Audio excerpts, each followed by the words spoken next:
Thank you, Louis. This is the 5th of December, 2020. My name is Charles Stewart. I am the host of this conference, labeling ourselves as Supreme Court of Law for the United States of America. We welcome everyone to participate in these discussions, at least so long as we are reasonably convinced that you are proceeding in good faith manners and maintaining basically honorable intentions in our community here.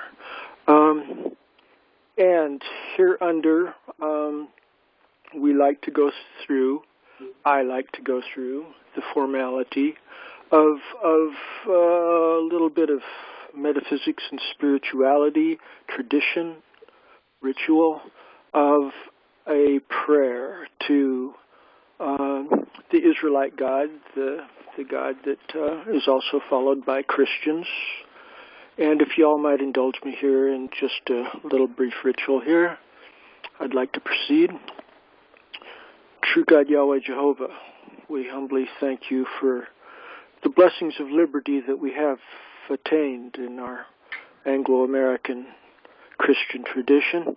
And please help us to study carefully how we might continue on with that divinely inspired spirit of liberty and justice and truth for everyone.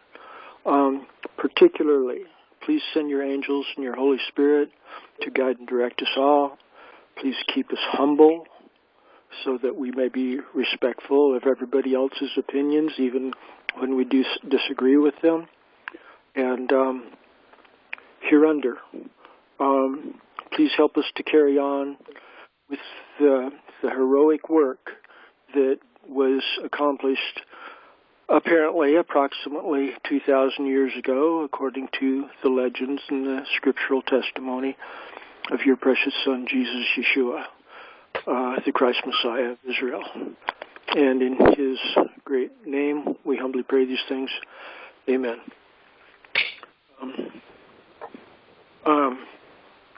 And I'd like to take a moment to briefly expand on this religious angle a little bit. We do have a link to a Blackstone commentary webpage in that agenda item 1 that's quite useful. But I'd like to briefly reference the concept of minimal Christian standards of behavior. This is something that I touched upon with Brother Louis here a day or two back. And as most of you are aware, Louis does not embrace the label of Christianity. I don't want to embarrass you here, Louis. I hope it's okay I talk about these things. But I complimented Louis because, in my opinion, Louis is maintaining these minimal standards of Christian behavior, and very much more so than many professed Christians. Okay? And I'd like to point out here that you have to walk the walk in order to be a Christian, and that is the essence of our Anglo-American tradition of common law, community organizing, and maintaining qualified elector status. So it all really kind of does reach back to the spiritual, religious issues of Protestant Christian tradition. And I don't want to belabor the point, but in agenda item 1, I just wanted to expand a little bit on that issue about how it really does get back to more spiritual aspects that our modern secular society frequently is inclined to ignore. And thereunder, proceeding on to agenda item 2, we've got, first of all, a call for, is there any new agenda items that people would like to have placed on next week's agenda? Is there anybody that has items that they'd like to place on next week's agenda, including possible court cases? If you've got a court case that you'd like to have placed on the agenda, as we've already got 4 of them listed in the bottom of agenda item 2 there, and we can add other people and their cases, that we will be working towards assembling juries to adjudicate godly righteous justice for your case. That's what this Supreme Court of Law for the USA is all about. We're not just talking the talk, we're walking the walk. We're trying to produce Seventh Amendment recognizable jury trial verdicts, and we believe this will be a game changer. So is there anybody that would like to either bring a new case or place anything else of significant value on the agenda for next week? Well, this is Joe Gilberti. I don't know about next week, but I'd like to speak to everyone before I consider putting some stuff on next week. So I got multiple cases. Joe, I'm really glad you're here and participating. I do have a section outlined in the second half of agenda item 3 here, right after we conclude agenda item 2, where I'm hoping to do a deep dive with you into what Michael has briefed me about your story there. Well, thank you. All right. So just briefly, is there anybody that has agenda items or cases that they are clear in their own mind anyway that they would like to bring forth at this time? Hearing none. A second portion in this agenda item 2, is there any affirmations or denials of qualified elector status of anybody at all related to our conferences here? Anybody? This is an internal process for if somebody's doing something that you discover is dishonorable, it's good to let the rest of us know. We got to be aware. We got to be a self-policing, self-governing community. Anybody? Hearing none. Proceeding on to agenda item 3.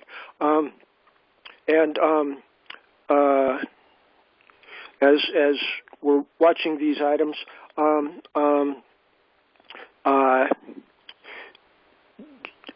Joe Garibaldi, if I'm pronouncing his name right,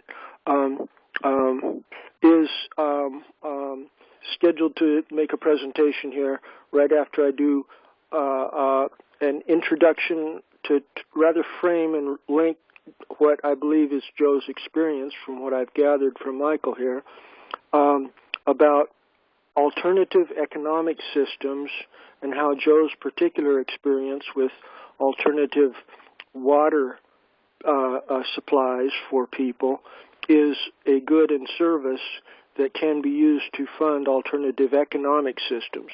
But I would like to briefly frame the larger context of agenda item 3 by referencing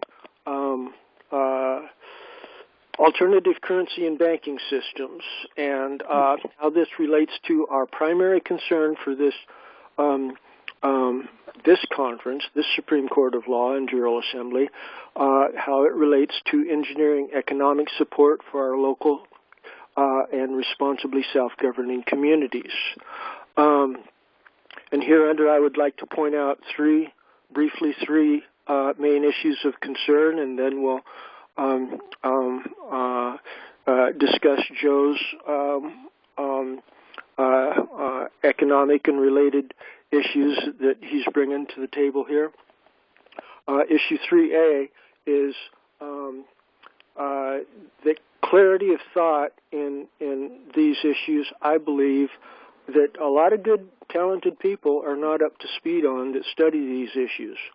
But instead of any kind of a centrally planned government or banking system being the source of the credit debt instruments that we circulate as currency, similar as Federal Reserve notes, in the common law tradition and the biblical Israelite tradition, I do believe it was the individual grassroots constituent members, a.k.a. the qualified electors, that were the source of the credit. And I think that policy puts us at a grassroots level that even if they destroy all of the leadership, even if they assassinate most of us in positions of leadership here, once we comprehend that the source of the credit is from the individual members of the community that are at the grassroots producing the goods and services. Once we comprehend how this economic system is so decentralized right down to our individual community members, then we've got a system that is close to impossible to being extinguished, and I do believe it's very empowering. And proceeding on to agenda item 3A2, this requires our prioritized economic focus to build economic security and sustainable cash flow for protecting our qualified electors and providing a safe environment for them. And hereunder, we need to be talking about the community treasury and the community banking system being engineered into each of the township level 10 household tithing groups upon which our common law traditional community organizing is based. This will produce an environment in which adequate economic resources should be available for all of our communities. In recent conferences, I've made the bold declaration that at our grassroots level, the standard of living of all qualified electors will be doubled, and I'm willing to stand by that. And one other final concluding comment before I turn it over to Joe and Michael here is the important issue of enforcement and the funding of the local municipal police officers and sheriff's deputies. They need to be economically motivated, incentivized to convert from their municipal police power, Roman Empire form of jurisdiction, over to a common law peace officer jurisdiction. And I believe we can motivate those people because we have the ability to issue credits based upon when we convert to this more righteous form of government. The economic resources will be there to reward them for assisting in a smooth and nonviolent transition over to this alternative form of government. And for reference there, people are already talking about defunding the police, and but they're panicking because what do we do without police? Well, if, like Lewis has affirmed with me, a consensus there, the money doesn't need to stop flowing. It just needs to go to people that are affirming their loyalty to common law principles and keeping the peace rather than blind police power obedience to social engineering policy under the Roman Empire municipal form of government. So with those general outlines being articulated here, I'd like to briefly ask Michael to go ahead and give Joe a little bit of an introduction there, and then hopefully Joe can at least start out his presentation by talking about the water supply and how that can enhance the standard of living there in everybody in that local Florida community. And then we can broaden out the discussion from there. Michael, could you give a brief introduction in that line there? Sure. Thank you, Charles. This is Michael from Florida. First, I would like to just say that down here in South Florida, we have a very interesting situation regarding water. As everyone knows, we're surrounded by salt water. However, in the middle of the state, there is a rich resource of water at various levels. You have the upper Floridan Aquifer, you have the lower Floridan Aquifer, and then you have something even below that that has been discovered that Joe is the owner of a well that taps into that source of water that is very spectacular. And so what has happened since Joe and I have met some time ago, we have realized that the blessings of God have put us together through a divine providence meeting at a county commissioners meeting in Sarasota, Florida here. And since that time, we have grown quite friendly to each other in regard to our associations of our future endeavor of seeking and to preserve freedom. And we both feel that this water discovery that he's working on, will become and provide a great source of wealth and power for we the people to tap into and help organize and build our communities. And it's a very special event that happened, and I just want to thank Joe for coming on today, and I would prefer him to describe himself and introduce himself a little more in detail than I did. But Joe Gilberti is the person that will be speaking. He lives in Fort Myers Beach on the west coast of Florida, way down there near Naples. So if you would, Joe, just let the people know what you'd like them to hear.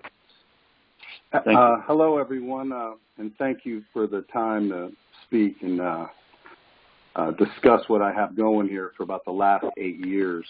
I'm a Florida native. I was born in South Miami, but we kind of moved to Davie, which is like Fort Lauderdale, the suburbs of Fort Lauderdale. That's the east coast of Florida, South Florida, Palm Beach, Broward, and Dade. It's like Pardon another me, country. Joe. Yes, sir. Pardon me, Joe. Could you speak up just a little bit? It's a little hard to hear. Okay. I'm a native from South Florida, and I was born in Miami, and I moved up to Davie, South Florida. It's like Fort Lauderdale. So I was about 36. My father was an engineer, a civil engineer, built bridges. He built one of the biggest expressways in Miami. It's called Palmetto Expressway, working for the DOT, Department of Transportation. So I grew up with a government engineer.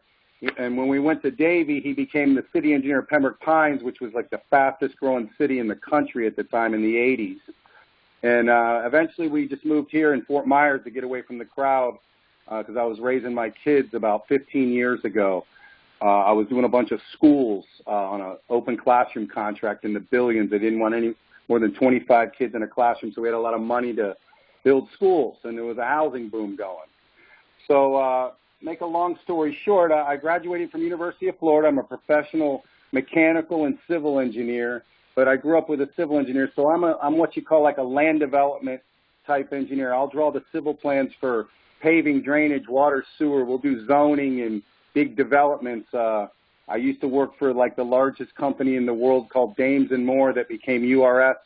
They invented geotech engineering out of California in the 20s, and we had 300 offices doing airports, all the islands. I did a bunch of islands. I did Asian Village, Antigua, Azuma Bay. So I do big master plans, but I also do little stuff, little tiny daycares for the diocese I was doing for guys out of New York and stuff. So from soup to nuts, I've been a one-man shop and a behind-the-scenes permit expediter where we'll come in Lennar or these big builders will give us 5,000-acre tracts that they promise to buy back, and we set up interchanges with the DOT in the back and the beyond with big investors, and then I sell it back to the engineers. So a lot of people didn't really know I exist.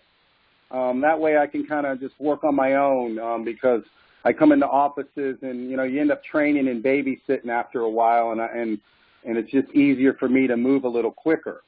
Well, about 2008, I ran into about a $500,000 contract to do a dirt pit out in eastern Sarasota, Mayaca.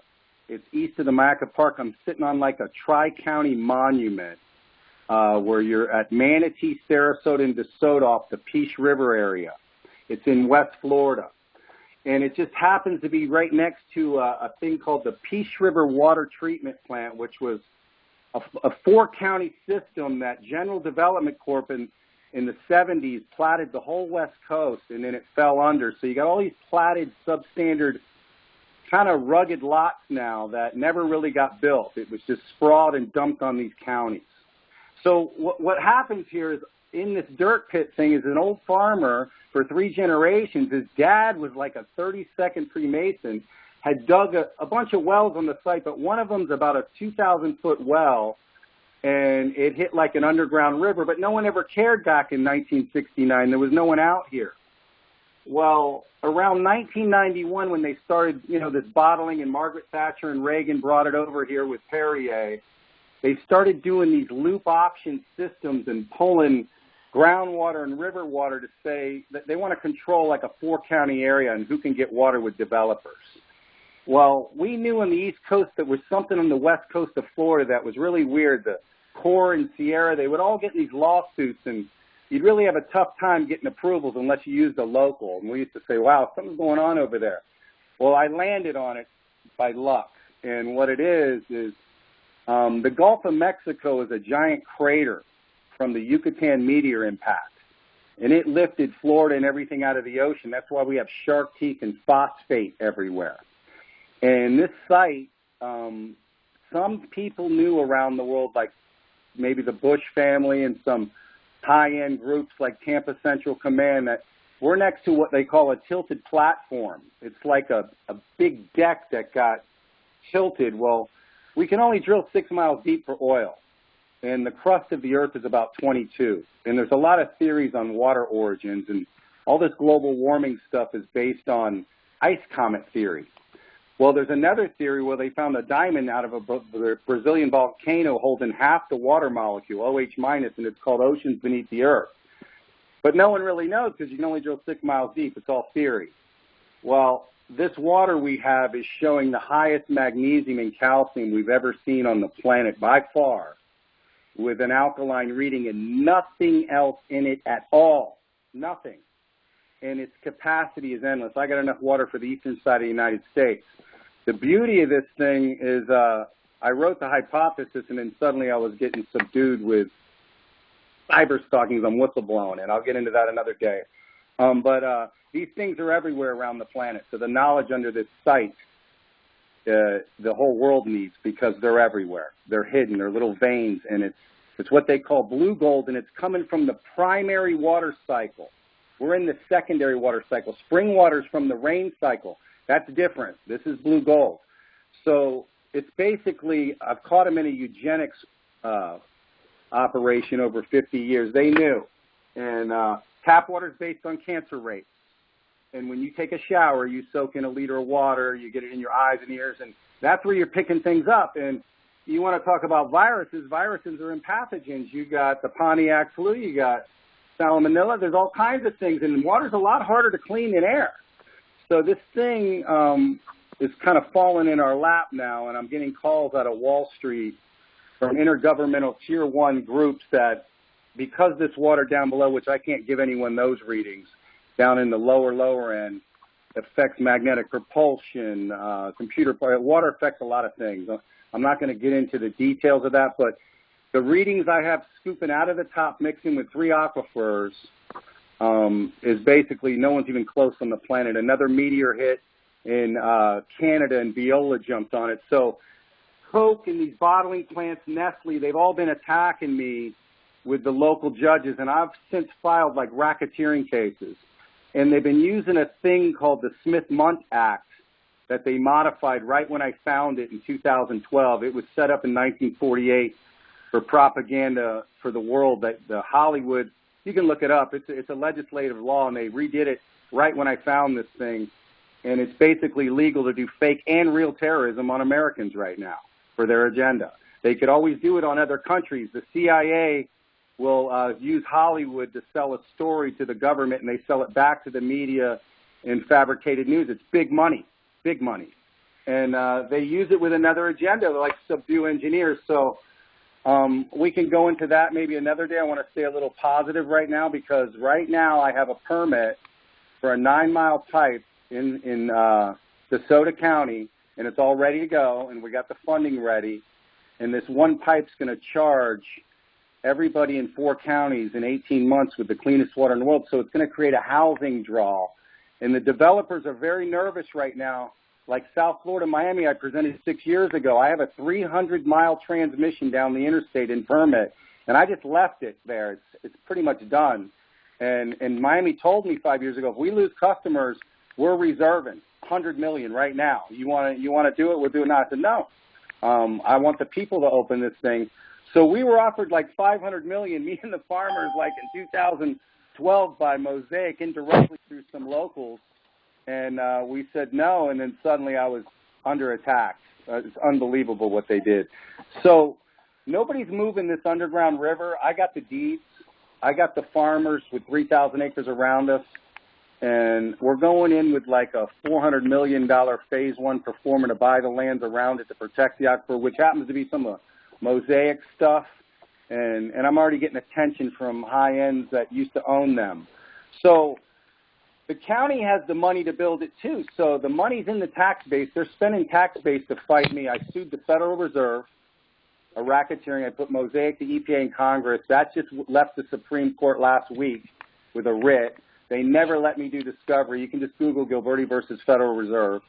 DeSantis is heading into the Supreme Court with me, and so is 5 engineers. I was just letting them know what they did and where it's going. I'm not trying to collect money off a lawsuit. And they've been stonewalling discovery. So now what I did, you can Google Gilberti versus CDC.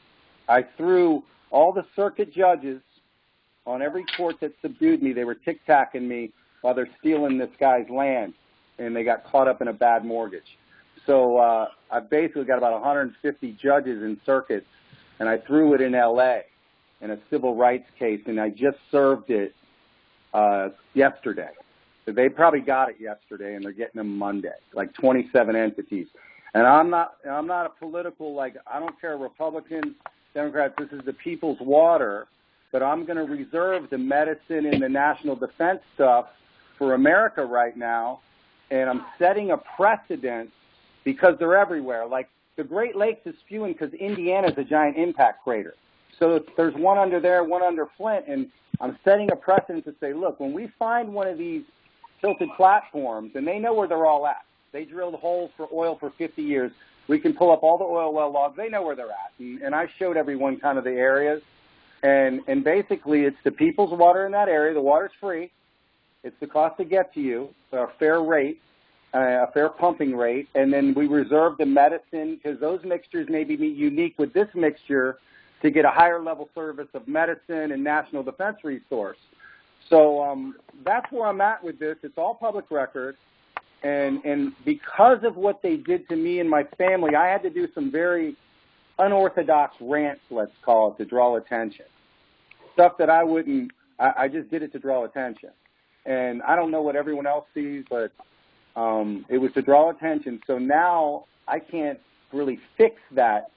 And I got a whole bunch of municipal people very afraid right now. So Mike, when I ran into him and listening to him speak, you know, I said, this is perfect because we're strength in numbers. So I told Mike, well, if you get enough people up and you really want to get the energy into this, I'm doing my performa, and, you know, and I can't just spend money. They're going to trust me with money. And this performa, this $400 million is going into the billions and trillions. They have to earn a relationship with me for a couple years, and no one's going to see the best spot for at least 8 more years because I don't trust anyone. Right now, I got 10 spots in this region of the ranch that no one's going to know exactly where they're at. It's a proprietary to our underground consultants, and they're going to get it to the tap, and it's still cleaner than anything ever seen. It's an antioxidant. So if you want to talk about just a little bit off to the edge about some biblical stuff, there was some unique numbers that hit us. When I figured it out, it happened to be April 3rd, 2013. This guy named Jim Murray, you can Google AMPS Aquifer Maintenance. He's in Palm Beach. He's basically the secret consultant for the feds for 30 years. He's the baddest guy on the planet. He's my partner.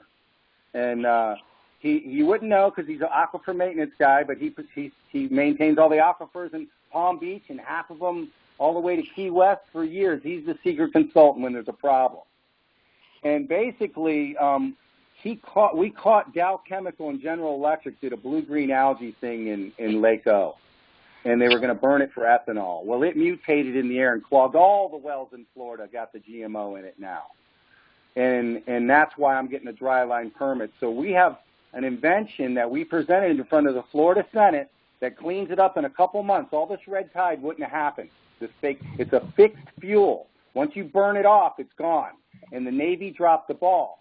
So we can burn it off in 3 months. So I can not only clean the whole West Coast oceans up, I can bring the cleanest water in the world, and it's going to bring everyone here and move major money, and Wall Street knows it now. And then I'm saying, look, we're going to open them all. All these highways and roads, one 7-foot diameter pipe's 300 million gallons a day. It does all of Miami's tap. They call this the Florida North-South conflict. Half the people live in South Florida, but all the springs are in Middle Florida. This thing has the capacity to keep 10 9-foot pipes full if I want. So I'm only running 2 or 3, and we're going to try to maybe do a high-speed rail. So all the money moves to Florida because of the weather. Cleanest water in the world with a bunch of platted lots ready to go. And all these lots are mom-and-pop shops because the developers don't have nowhere to go. The land's all platted. So you got all these little mom-and-pop shops that'll open up over here. So somebody's phone's going. Point of order. Yes. Okay, if everyone could please use *6 to mute themselves, and then *6 once again to unmute if you'd like to ask a question or make a statement. If you don't have the ability to mute that way, thank you. I just didn't want to keep going and confuse anyone because it's fast.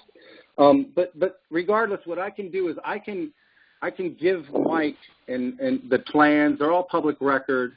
We're going to be presenting to the legislative delegation in Charlotte Thursday. I'm going to hand them some stuff, and then I'm going to do Palm Beach next week. I've already presented to Dade County, Broward County, Sarasota 3 times, Peace River. They all know, and what happened is they built these reservoirs, these big 6 billion gallon dirt-moving reservoirs that are basically, planned attacks because they can drop stuff in there with drones in the swamp. Those reservoirs become my power plants. So I'm going to be doing a revenue takedown of all the water and sewer and power lines from Tampa to Miami to lower everybody's utility bills. It's like a foreclosure, and nobody wants those bonds. So we're going to probably buy all of Peace River and the utilities that no one wants on the floor before they even know it. And then I can just fire the engineers and make them sign it. Or I don't want to do that. I'm trying to get everyone – I don't want to hurt anyone here. There's a lot of people that were born into this, and they took me on, and they didn't know who I was. And, you know, I want to be humble, but, you know, I grew up with some fast-paced moving people in South Florida, and I learned from the best. And they're a little slower paced over here, and they got a kind of like a bully attitude. They fill out fake police reports and take you off the street while they railroad the civil cases. It's called subduing your adversaries. And then they made it a high-end one with this Smith-Munt Act on me, and I got hundreds of witnesses. I mean, they did some crazy stuff. I didn't know if I wanted to bring it up yet, but they kept raising my bonds and timed with, like, the Boston Marathon. They emailed Governor Scott Joggin in a fundraiser. I'm out on bond for $500 with Greenberg Trowell's biggest attorney, who I fired, who represents Mosaic next door, who offered us all this money. All of a sudden, I email him jogging in a fundraiser 12 days after I realized what I really had after Jim left, and they blow the Boston Marathon. I'm surrounded by helicopters and Secret Service thrown in a hole for 200 days while they're trying to steal the ranch. So then they did these other things with Parkland. So it's all going into the CDC case, and all you need to do is a water test takes an hour and a pump report. Nobody's moving this thing, and nobody's seen water like this, and I'm next to a 4-county infrastructure.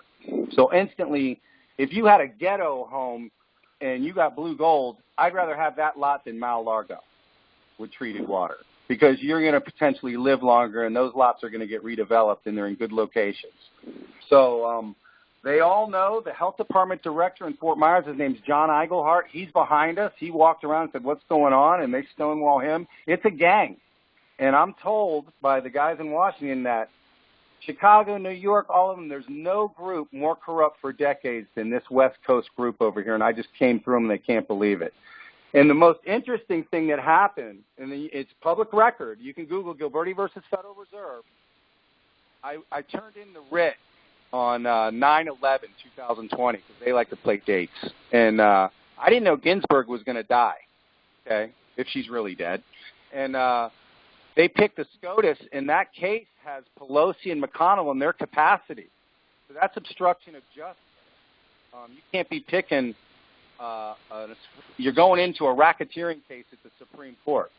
See, so they all found me there, these funders, and they're like, man, we've never seen anyone like this do this. We've been watching you for a few years, and they're saying the Jesuits, and they're like, whatever you want, we're ready right now. So I'm going to balance this thing as I'm going with you all and Mike to try to see if you can get a front voice.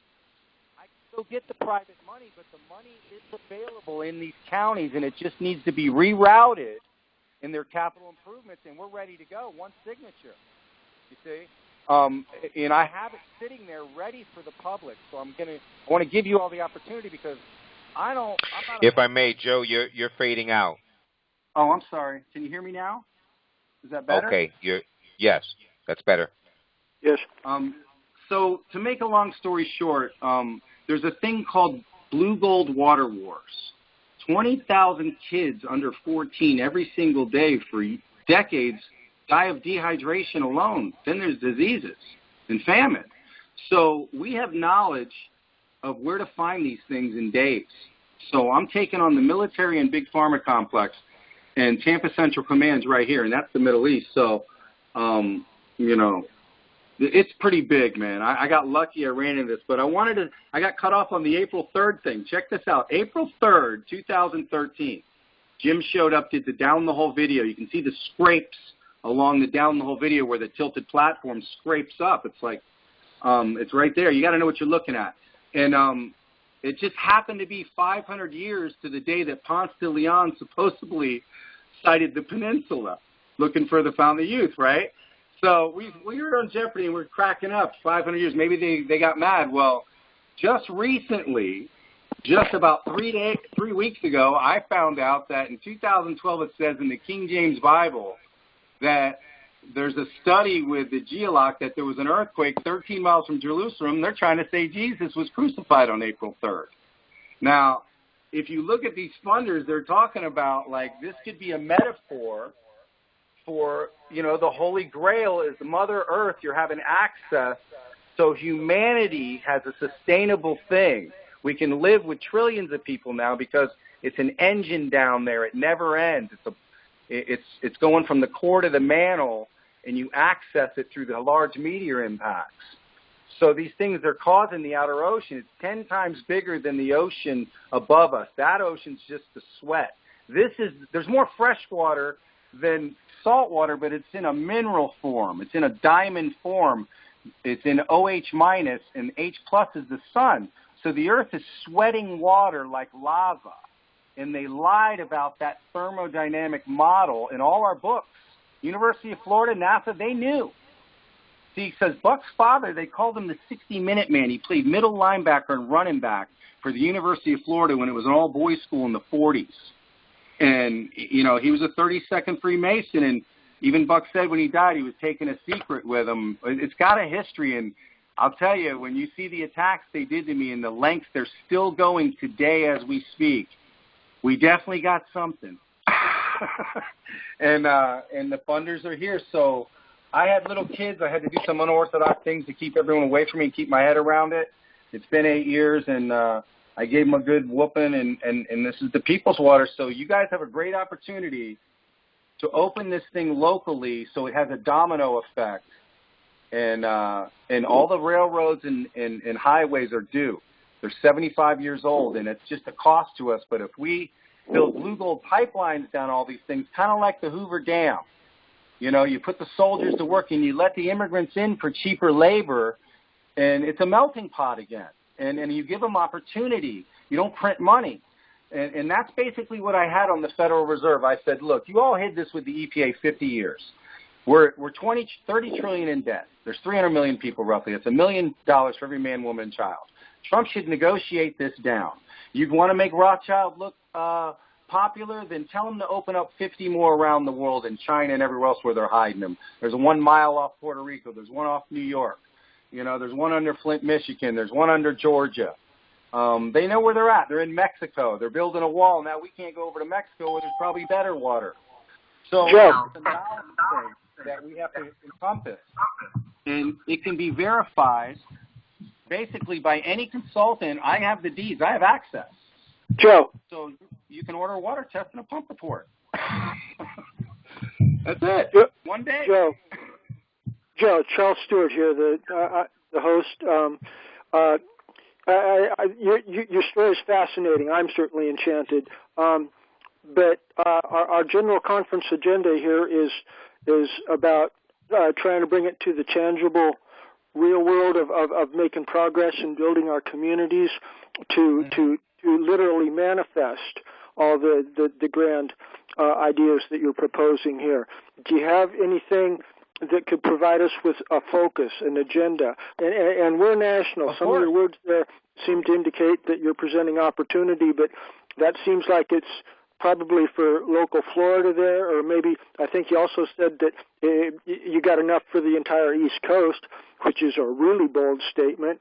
But can you help us put it into a tangible, real-world context that our other scholars here, we've got national scholars of very prominent reputation here listening to your story, that each have their own valuable insights as to how key elements of a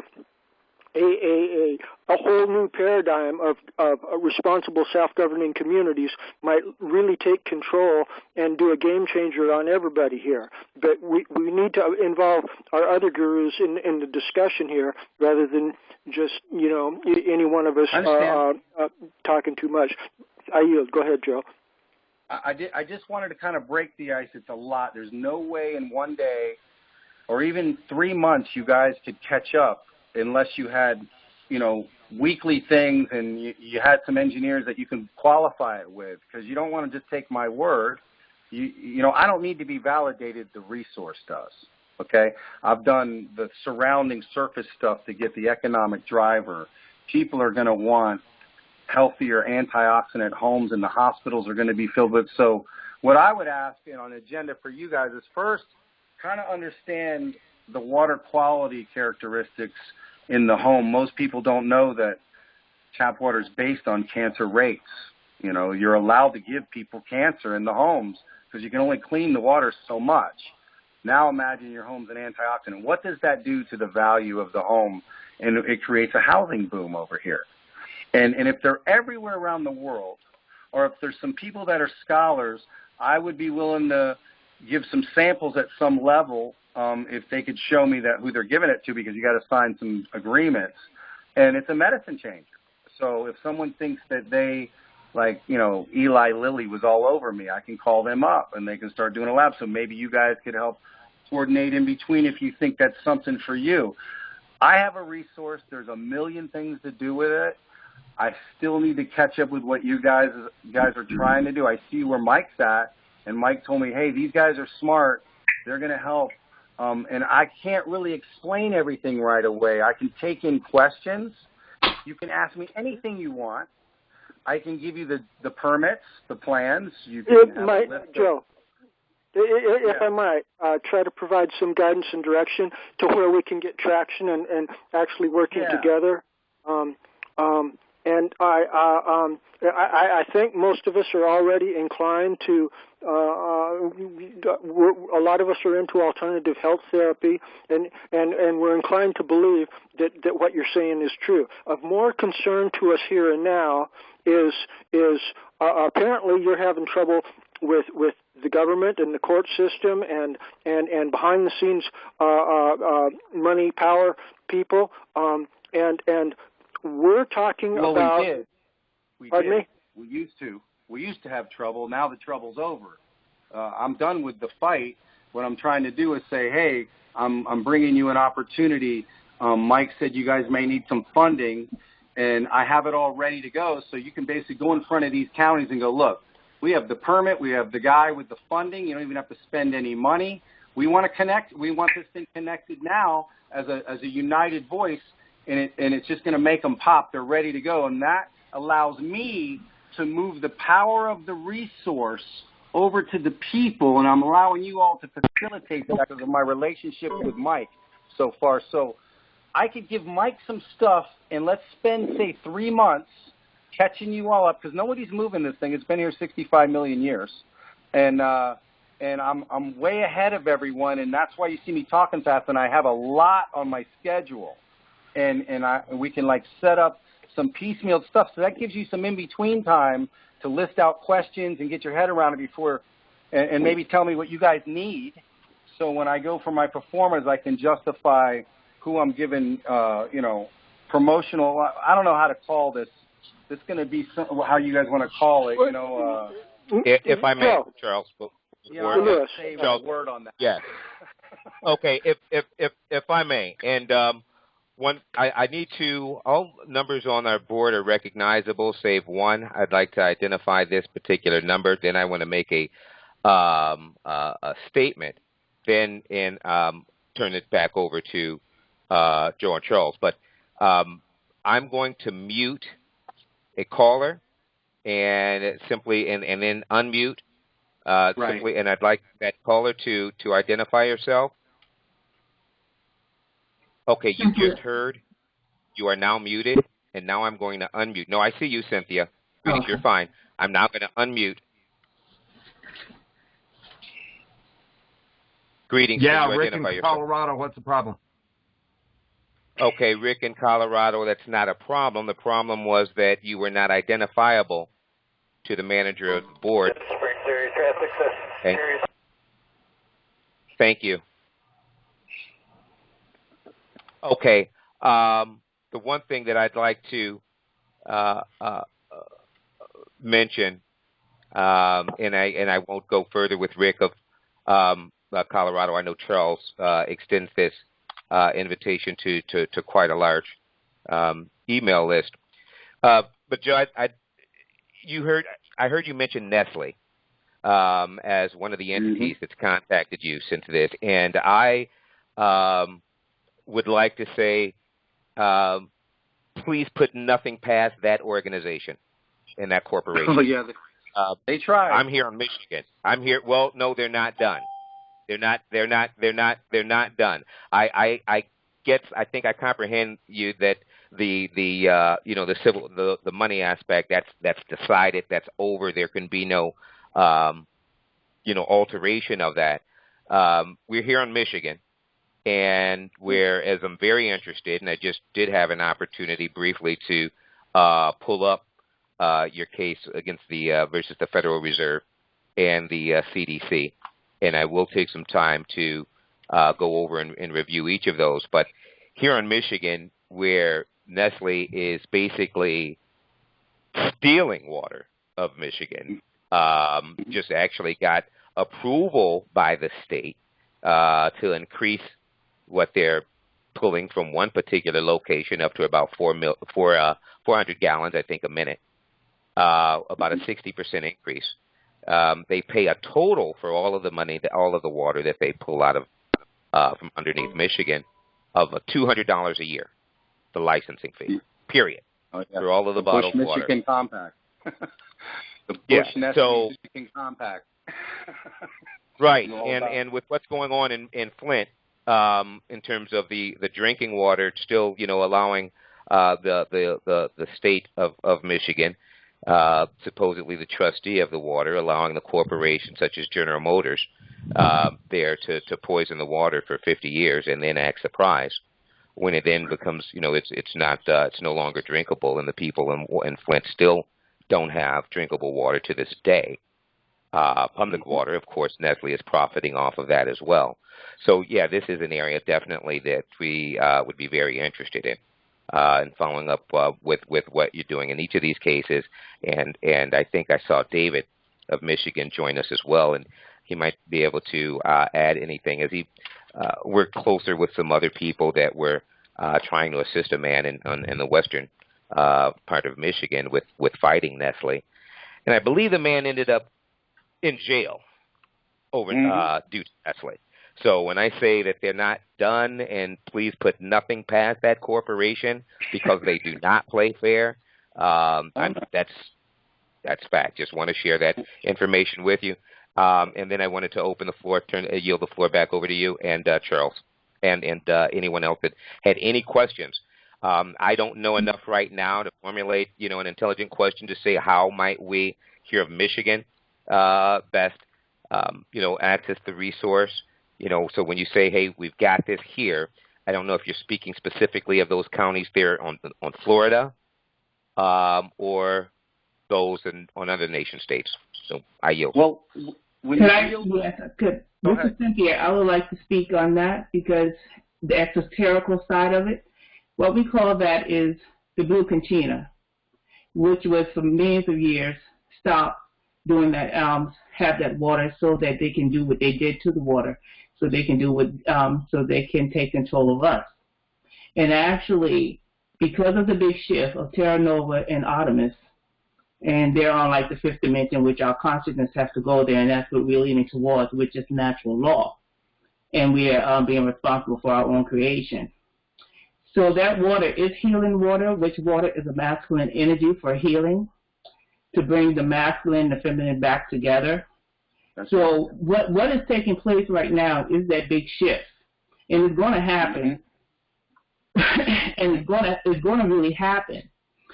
But the whole thing is, when he's talking about the Federal Reserve and the corporate government, it's not going to happen through their eyes, because they're not the ones for thousands of millions of years, that's where we're at right now, that have took control over that and poisoning our water to poison us and keep us dumbed down and numbed down. So whatever you do, don't think those cooperation because we have taken over and Federal Reserve money and all that stuff. It's going to be a while because we're going through our transition. And but if your intent, no matter what you say right now and what's going on, you're going to have, because our intent now is to get back and to respect each other, love each other as a unity, as one. And it's not about the money. It's about us getting to a point where we can be free again and be from under this control. So, and it's a big shift, and we're working towards that. So whatever you're thinking that's going to happen and go on, I hope your intent is very about the people and not about money, but it's free for the people. Because that's exactly what's going to happen, and that's what we're focusing on. We're not going backwards. We're not even thinking about these people. It's a process, and I can't tell you exactly how it's going to take place. But it's a process, and whoever is, like you say, you have patents and all that, no, it doesn't belong to you or nobody else. It belongs to every one of us. Right. Everybody. And this is free for everybody. Well, whatever our intent is should always be a intent to know that it's time for us to realize that this is Terra Nova, which is Mother Earth, the universal mother, and that water is really what we call the blue cantina. That's right. Well, Nestle, you know, when you guys get to the timeline of the CDC, I have it in a vault, and I'm not releasing that for about another month, but I have Governor Scott taking pictures of my people, and they're talking about Nestle. I got all kinds of stuff on Nestle. They ran. They came for this thing in 2009. Hey, Joe, we can't hear you, Joe. Can you hear me now? I got stuff on better. Nestle that is going to be in the timeline of the CDC case. I've left it in a vault so they can't just dismiss the case and stonewall. There's 300-page timeline that has detail, and I got people in South Florida on the International Trade Board that took Governor Scott and Nestle's, and I can't even get into what we have on these people. It's major. They're done. So that's going to come out in the vault. So no one even gets to see the vault yet because I was tired of getting stonewalled. But, yes, this is the people's water. And in Flint, Michigan, you got to realize, like, one football field area of one of these tilted platforms, it's endless water for drinking. It's not the irrigation, but drinking water, forget about it. I mean, there may be one sitting in one remote area over there because Indiana's an impact crater. And they know where it's at. And what I would tell you all in Michigan is this easy. You go over to Schneider, and he knows about me, Governor Schneider. I intervened in a lot of stuff there. I got a whole track on that Flint, Michigan thing because they turned that valve on right when they did the Smith months, and I found this thing. There's that toxic. Okay, you're going to see that in the timeline eventually when I let it out. But all you have to do to Schneider is say, look, we want to come in as a group, and we know there's a meteor impact zone right here, and there's an aquifer coming up. We want all the oil well logs right now from USGS. We want all the logs, and we want to bring in our engineers and verify some of these logs. And it could just be in one spot where it's coming up, and it's got to be within 6 miles depth.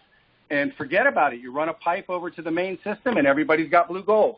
And that's what needs to happen across the world in metropolitan areas if they have a meteor impact. I mean, mine's 400 miles away from the actual impact, so they could be anywhere. The oil well logs know where they're at. The OPEC knows where they're at. Exxon knows where they're at. They all know where they're at. They know right where they're at right now. and they can open them all up right now, and they don't. So you just needed to know that they exist, and this site proves it. And that's where you guys get your heads around that and grab a few engineers that are, like, willing to talk for a few minutes to ask some questions so you can get your comfort levels up. And I'm here for you. It's just I wasn't really totally prepared for today, but Mike is such a good speaker in moving people. He's perfect for this area here, and I'm willing to fund him and you guys to get the first one open. And then by then, you know, you guys are going to see a lot more. This is just the first day, and we're on a phone. It's very difficult just on a phone. The picture's 1,000 words. So, you know, let's try to respond in the future. Wait. Charles here. I lost connection for a moment. Thank you, Joe, for continuing on.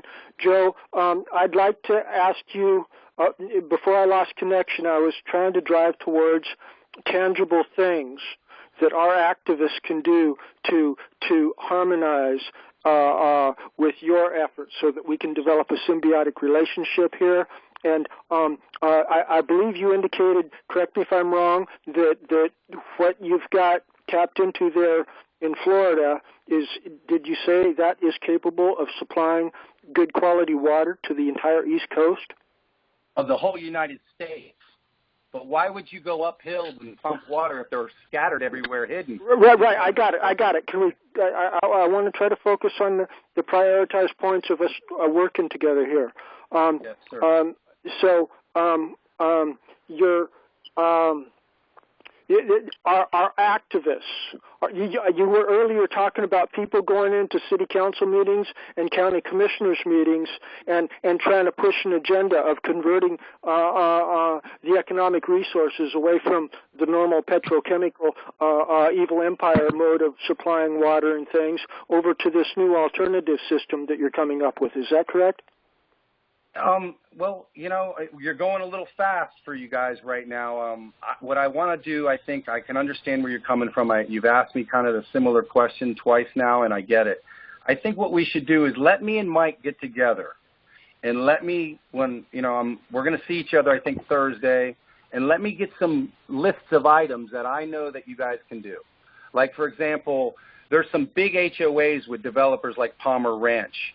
You can go in there. There's 15,000 rooftops that can have this water in 18 months. Their home values are going to increase so they can go get equity lines. They can march in with you. Now you got 15,000 rooftops helping you out because they're right next to my source and they're getting a polluted river pumped to them with arsenic and radioactivity, and they're going to go to the cleanest water in the world. They just don't know I exist. And if I walk up, they've got all this stuff on the internet ugly about me because that's what they do, and you guys can facilitate that for them, for those people. They need this water, and the schools need it, and the hospitals need it. What are we sanitizing in the hospital when the water's dirty and treated? Things like that hit the hospitals. So let me get a list with Mike. So as I'm talking too fast, and it's Saturday, and I don't want to get everyone spinning too fast. And you can Google my name on YouTube, and you may hear some rants, and I got to take some of those down because, you know, we were getting attacked. It's unbelievable, but it's real, and we got the funding, I got the permit, and you guys are invited. And I think what we should do is let me get with Mike, and Mike knows what you guys need, and he's going to catch me up with you, and he's a little bit more caught up with me, and then we'll get a list together. And that way I don't waste your time talking in circles because it's a lot, you know. Sure. And I want you guys to understand what this is. And the way you're biblical, you're going to really light up at night one day looking at what I got. You just have to ignore my rants and my attitude. I grew up in the 80s, and we were a bunch of going out all the time dancing guys. And, you know, I just can't believe someone would hide this. And I got nervous, and, you know, I did what best I could. It's just me, you know. And there's people that can present this better now for the people. And that's what Joe, your idea about composing a list with Michael sounds excellent. I think all of my basic concerns will be addressed by your working with Michael and composing a list like that. I do detect that there are people that would like to interact with you in our more general audience here for another 15, 20 minutes or so, if that sounds good. Sure. I'll answer anybody's questions. I got nothing to hide. All right. Talking about May May I say something? This is Cynthia. I had asked for the floor. Okay. Sure. Name and state, please, ma'am. This is Cynthia in Florida. When you started talking about Exxon knows about this and everything, that all the oil schematics show, all the records that they have show this water. So what is to stop the government from polluting this water like they have the natural sources that we already have? I mean, the water that we have now that's so polluted was once natural and pure, and they destroyed it. So what's to stop the government from destroying this water? God, they can't destroy it. There's nothing you can do to destroy it. You can put all the nukes in the world on it. You can try to drop poison on it. It'll just keep moving out through the rocks. There ain't nothing you can do to it. It's untouchable. May I say something? What about Mosaic? But what about Mosaic? Mosaic has toxins, and once toxins are in water, they're in water. Way too deep. Way too deep. Mosaic can't get near it. Plus, I'm going to be buying the lands around us with about $200 million, and Mosaic's begging. Right, but I'm talking. You had said that there's water like this available throughout the country. Right. Like, so to be able to stop the government and like Lewis was talking about up in Michigan, how the car industry destroyed the water there, and that's on the surface. Yeah. Joe's source is way deeper than they can. Yeah, this is way down in the earth. 5 football fields. That's why you got to have a $200,000 camera just to look down there. The pressure, and that's nothing compared to how deep we go in oil. So they can't hurt it. It's like trying to. Can you knock down Niagara Falls? May I say something about that? Cynthia, yes. Your volume's way up again. Your volume needs Can to you be move a volcano? turned down. It's like one of those things. Exactly. What this water is the blue cantina, and it's here to clean up the mess that the government, the cooperation, have already done. So this water is to clean up Mother Earth, which is Terra Nova, and her children that's on this earth. And what's taking place now because of the shift is that we're not going to be working with the cooperation because that's dead. We're going back to natural law, and we're getting out of that with private, which is giving us live man on the land now. We're taking responsibility. Cynthia? I'm talking to Do you have the ability to turn your volume down? Yeah, let me turn it you're down. Definitely in the red. Well, and can we go on to other people, please? Here, okay. What I'm saying to you, you asked me these questions. You asked them the question about the corporate government with the oil companies and stuff like that. They're polluting the water. Yes, because those are the dark forces that have took control in doing those things, and they knew that these situations were there. So now, because of this shift, and we're moving our consciousness to freedom, we're getting out of this cooperation, and we're not going to be dealing with them. We're going to be taking control of ourselves. That's the shift to natural law. And we're going to be in private community societies of making our own decision. We're not going to go to them and ask them for anything. And that's when she was asking, so what's not going to stop us from doing this and doing that? We're going to stop that because we're going to take a shift and go to private, not cooperation. Things are changing now. Can we allow other people to talk for a little bit, Cynthia? Yeah, sure, but I was just asking her a question about the shift and everything that's taking place right now. You're asking the other Cynthia? We're not here to discuss back and forth between the two Cynthias. Joe is the main presenter here. Okay, I yield, but I was just giving you information of what's taking place right now and what's going on, because he's talking about this water, which is what we call the creation of water that you cannot harm, that's going to save all of us now, and it's coming back because we are making this shift. And we don't have to worry about the cooperation. There's going to be a process that we are going through right now to be private community, society. Right. Can we move on from there? Yes, we can. That's a wonderful statement. I love that statement, Cynthia. Thank you. That's beautiful what you're saying. It's beautiful. But go ahead. Next question. I'm ready. Just Chris near Las Vegas, Joe.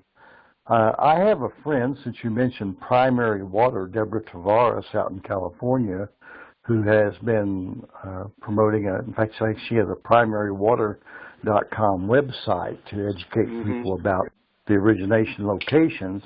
And I'm wondering if that's the same basic concept that you're dealing with in the area where you're at. I believe that person, there's a machine the guy was making, and he came and if it's the same one, because it was a Colorado, it might be someone else, but yeah, I got this in 2012, figured out in 13, about 2015, when they thought me had me, I saw a lot of these things popping up, and Colorado has tapped into me in a lot of ways. Like I know a lot of people in Vegas. It's not the same. It's not the same person at all, because this is a natural occurring, much like you're talking about in the aquifers below, that have some sort of a regenerative property that's naturally occurring through the energy of the earth. And I think this is where Deborah Tavares is coming from with hers. It's not anything that she does to make the water special. It's just special from nature. That's right. They're everywhere. That's the beauty. See, if someone tried to destroy this one, and I'm giving you knowledge that they're everywhere, and you already see people that have them, they just didn't have the ability to put an infrastructure plan and look at what's around you and get it to the tap and do what I was doing there. Maybe people say, well, bottle it. And that's what everyone wants to do. Bottle it. I'm like, we got enough bottles. It pollutes. I'm taking it to the tap. I want it in my house. I don't want to buy a bottle of it. I want it in my house. I want to shower in, or, women are pregnant and they're sitting in a bathtub and it's soaking in them. And 5 years later, their kid has leukemia and no one knows why. And that was why.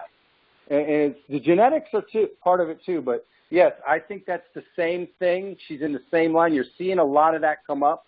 Primary water. Exactly. That is the same concept. One other aspect, Joe, that you have down in your area, I had a friend, he passed away several years ago, who was having ongoing water war issues with the county trying to occlude him or preclude him from getting the water that was right next to his property. But the water there was deuterium, or what we know as heavy water in particular. And this guy was we find many times, as you have found, that whenever you have a superior concept or located a resource, that you become attacked by the government, because the government has been occupied and taken over by foreign forces, and so they become an enemy of the people, and they attack with a veracity whenever you're onto something that is beneficial to all, like you're talking about, and I certainly applaud you in that respect. Thank you. You guys are on the same page as me. This is the people's what I did all of this for the people. I could have took the money. Nobody's paying me to do this. Okay, I saw a farmer getting attacked. I couldn't believe when I found it, and then they did this thing to me, and I was like, all right, you guys want to fight? I didn't ask for this fight, and I think they were just so nervous because they hid it 50 years. And in Florida, is based on housing. They think it's tourism. That's just Walt Disney World. Okay, Walt Disney World gets all that money. You mentioned you had a lawsuit in effect regarding some of this thing. What's the titling on that lawsuit?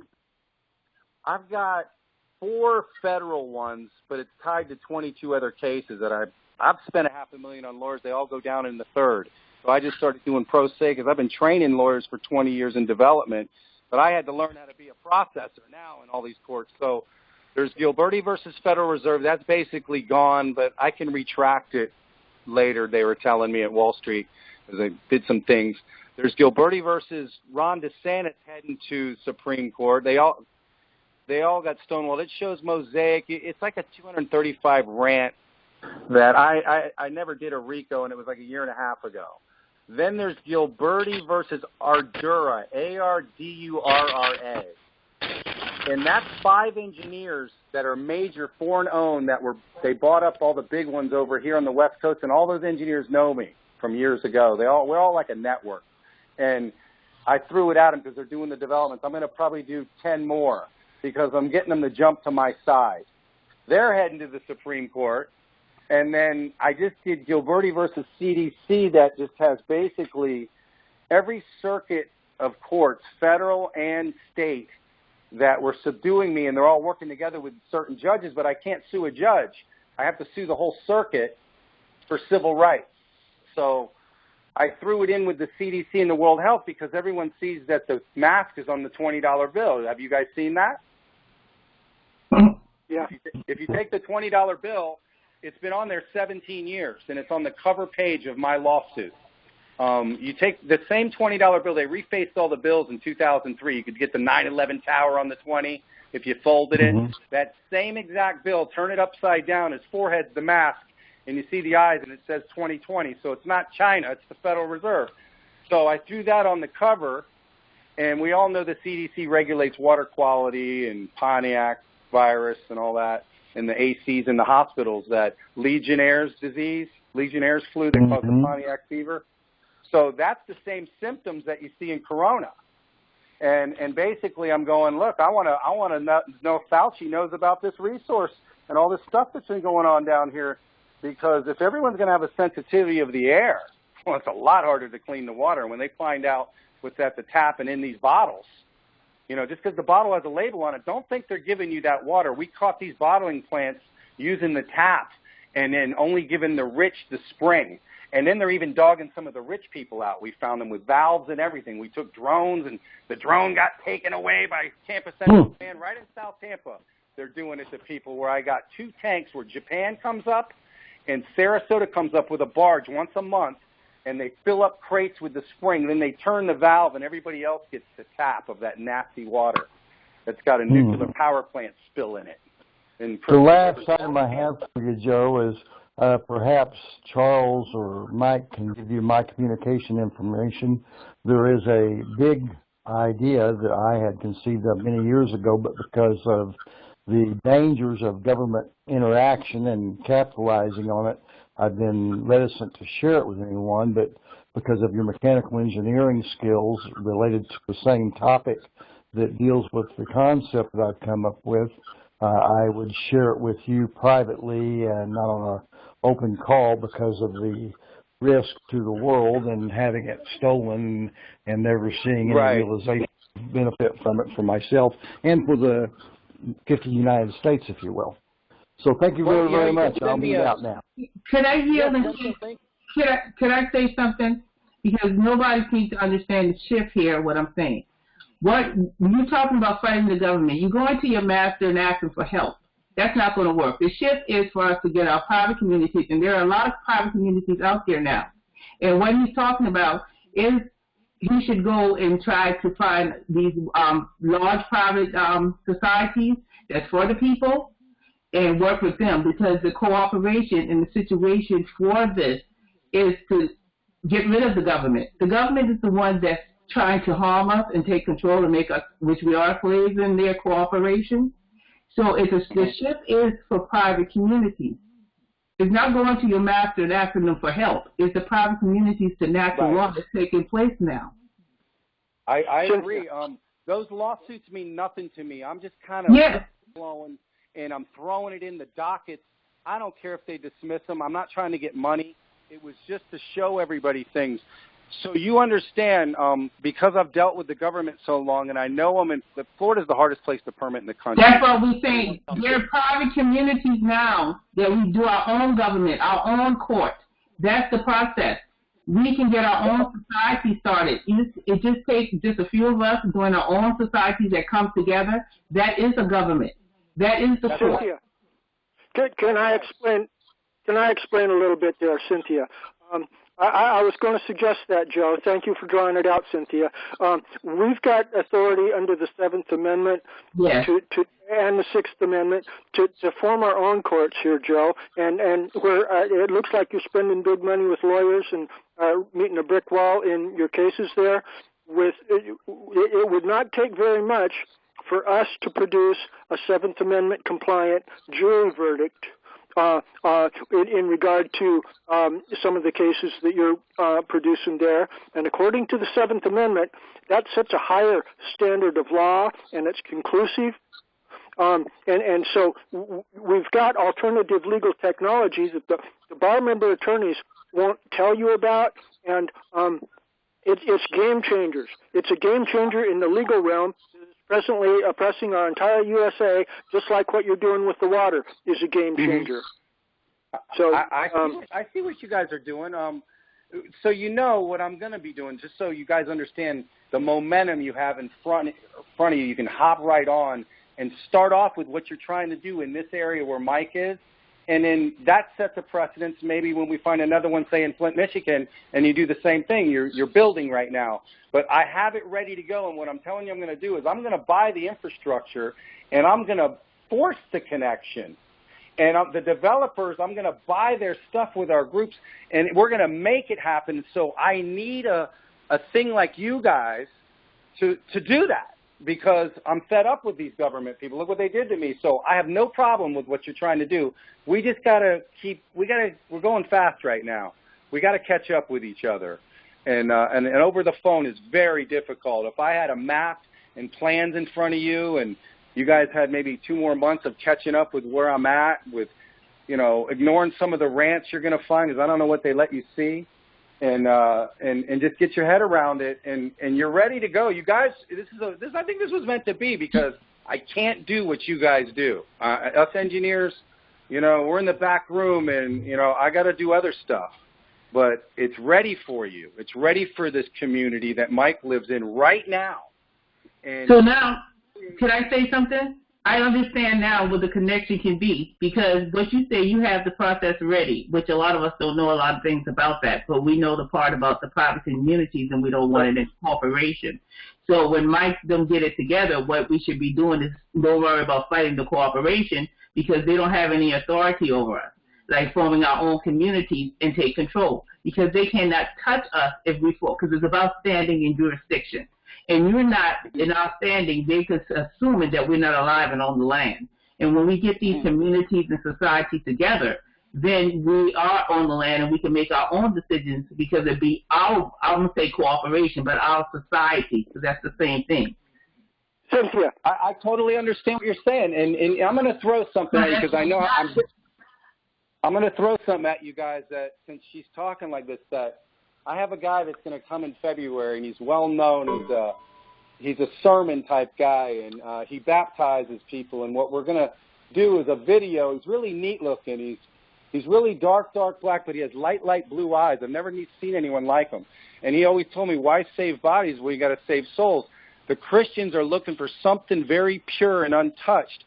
So you baptize people under this one well, and then you teach them what this is, like I'm teaching you guys, and we go find them around the world, and you pass the Constitution of, all the way back to Mary, what they call Alamarta or Magna Carta, and, our basic rights. Amity law. And we're passing it around the world, and we open them up, and that if there's plenty of water and food, there's no reason for wars. Okay, so that's what I'm trying to show everyone. We are looking at the earth. Imagine if you took your car and someone goes, hey, you got a bad carburetor and a bad piston. You're like, you didn't even lift the hood. I have an electric car. So, that's kind of what they did with the books and the NASA and the global warming thing. It's changing.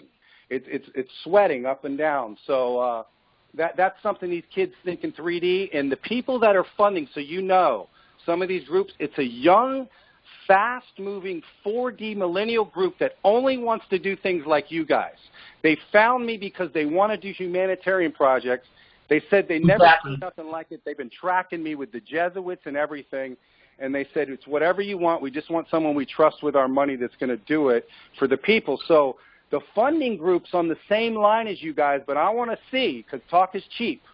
A lot of people I've been going through this thing, and it's real. I did the real thing. So we're going to find out. And it's going to work. There's more good people than bad people. They need them. All right.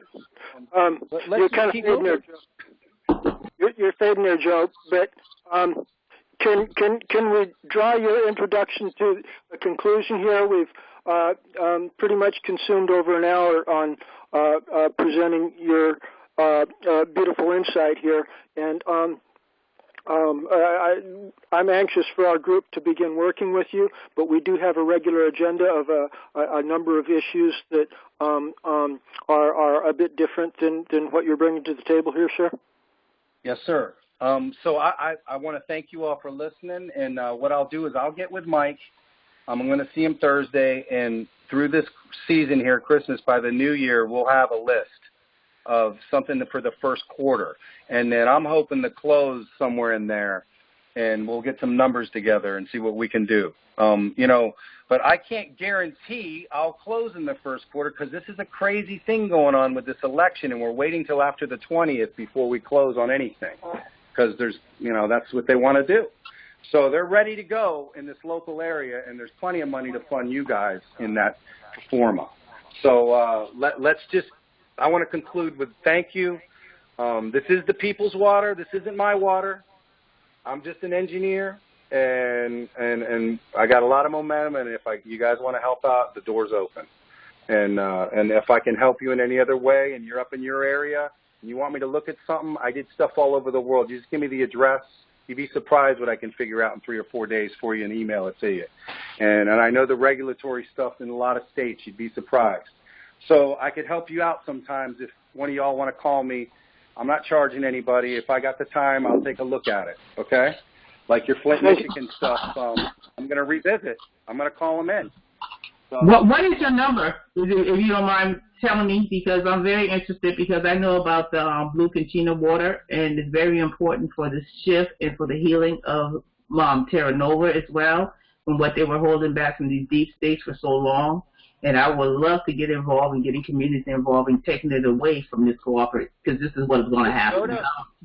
If I may, perhaps you could forward that information as opposed to put it on this line, which is recorded and open. You can go to GilbertiBlueGold.com. My phone number is right at the top. My email, GilbertiWater@gmail. I don't mind. Sometimes I know they don't even let some of your lines go through. I got some programs on my phone to screen, but you can always get to Mike, and Mike can say, hey, they tried to call you, and then I can communicate from there if they're blocking stuff. Because let me tell you, they block all kinds of stuff from me, and I don't even know what you see. They're all over me. They just shut down my whole Facebook today. So I'll try to get it from Mike then, because I'm very interested, because I know about the situation and some of the things that's going to be taking place for that, and it's a beautiful thing, as long as we don't get the wrong people, because they're never going to we know it's not going to happen because the shift is going to take place. So if your intent is about us going back to be free and natural law, is really good, because that water belongs to everybody, basically. Well, whoever the engineer, is money going to be made from it. But the main concern. If we might continue on here, I'd like to thank you, Joe. Are you? Is there anything else that you wanted to say in concluding here, Joe? No. I'll be in touch through Mike, and I want to thank you all. And I'm gonna go ahead and hang up if that's okay. Sure. I think there are a few people here skilled in economics. I'd like to try to continue on with a little bit of economic discussion as to kind of segue what you're presenting to the table into our alternative economic system, so that we've got continuity and we can talk about how we might harmonize with the energies that you're bringing to the table here a little bit. Well, like I said, let me get with Mike, and he gave me somewhat of an idea that you guys are looking for, and it sounds like we need some a little bit of flow to present and get rooms of people, and that's what I got to talk to Mike about. So if there's an economic element that helps us build, then I got to just understand everything everybody's doing. And there was only like 8 people on this list, so I mean, I don't care if. As you say, it's recorded. If you guys wanted to call me, I mean, Mike's got my number. All right. So, outside of that, on the economic, it's hard for me to really understand how to answer that question yet. Well, maybe our economics gurus can plug in a few things. I didn't mean to entangle you in any more discussion than you're comfortable with here, Joe. I didn't want to promise someone I'm going to give someone money, and I don't even know what the money's for, and I got to. Right. I don't think I don't want to say things like and let you down. Right. I think we all we're being realistic about that. So I think that's no concern. And if you got to run, we wish you well. We hope you can come back sometime soon, and we look forward to working with you. But we'll continue on with our discussion here, even if you've got to leave, sir. Yeah, the only reason I'm going to go is because my wife and them are sitting here, and we're going to go out to dinner tonight. So I didn't know. I thought it was like 15 minutes. I didn't mean to talk so much, but I'm going to tap into you guys more often because Mike, I need Mike, and Mike's got momentum down here, and we've talked about that. So you guys seem really smart, like Mike said. So I'm real happy to even be talking in this conversation. You guys picked up on it a lot quicker than most, but there's a lot more I haven't told you that you got to catch up with. And you'll enlighten you. It's going to open you up. I've seen people just light up on this thing. I'm sure your words are true, but we heard a lot of bold promises before, brother. So, right. Hey, validate the resource. That would be. I always tell everyone, look, don't try to validate. Joe, engineer and validate the resource. There's hundreds of potential resources that can help. But I will tell you this. The number one consultant over there in Palm Beach, he said that there's nothing on the planet. Can anybody hear me? I've got a point of order. Yeah, he said there's nothing on the planet even Can close. Anybody hear me? I've got a point of order. Yeah, identify yourself, point of order. This is David Scheid. David, go ahead. I've been listening to I came in late, so I missed some of the stuff, and everybody's been talking about water, and I was wondering, I don't have my agenda here in front of me, but is this on the agenda? I've heard... Yes, it was, David. I'm sorry you came in late. I'm sorry you don't have your agenda. Okay, thank you. That's all I needed. Thank you. Okay. Are there any other... I'll leave with this, Charles, that the guy Jim Murray, who basically maintains all of Palm Beach County's water supply aquifers and all the way to Key West, he's the baddest guy. He basically told us there's no water even close on the planet. He's drilled oil 3/4 of the world for 50 years. Okay, so his wife is president of USGS for the Department of Interior. No one's even seen water even close. In fact, I tell everyone, if you can find water even close to this in quality, I'll give you 100 acres. Because I'll go over to that site and I'll put a pipeline on it. And I'll get my 100 acres back, in a different way. So that's what you need to see on this. The readings are it. And I only gave you the readings at top of pipe. I didn't give you the real big ones that are for the military. In fact, I have a picture of a National Guard map of all these wells in the United States, and these are the only 4, and it says clean water that I got on inside from the National Guard. So during the Cold War days. So this is a very serious site, a very serious site. Tampa Central Command's been watching it for them. So you guys get your head around it. It's a big one.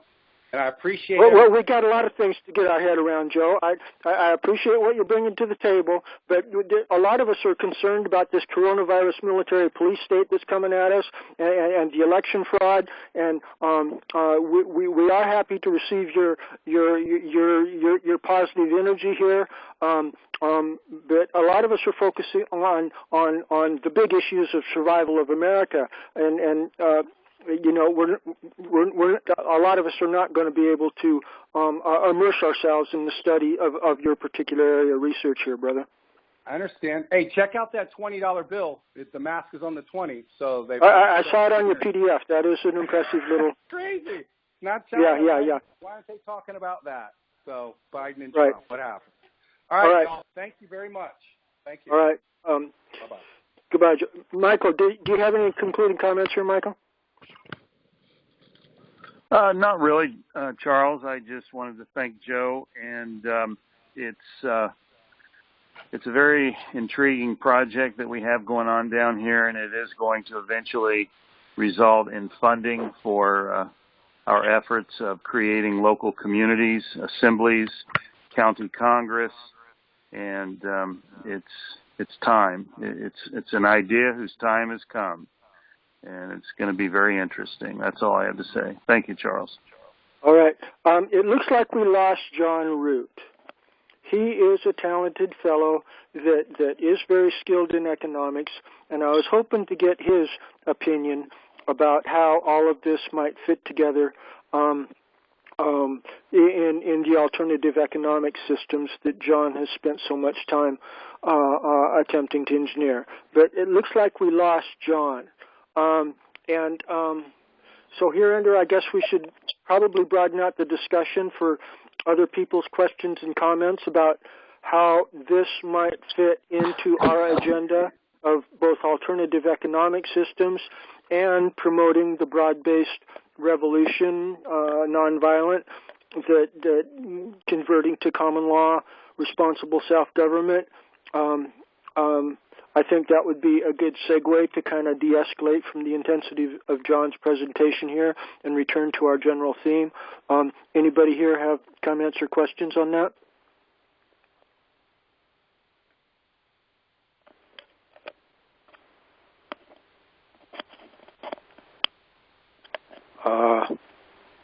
Can anybody hear me? Yeah, we can hear you. We hear you. Okay. Loud and clear. Okay. There are a couple of people that have got themselves muted. Yeah, yes. Let me.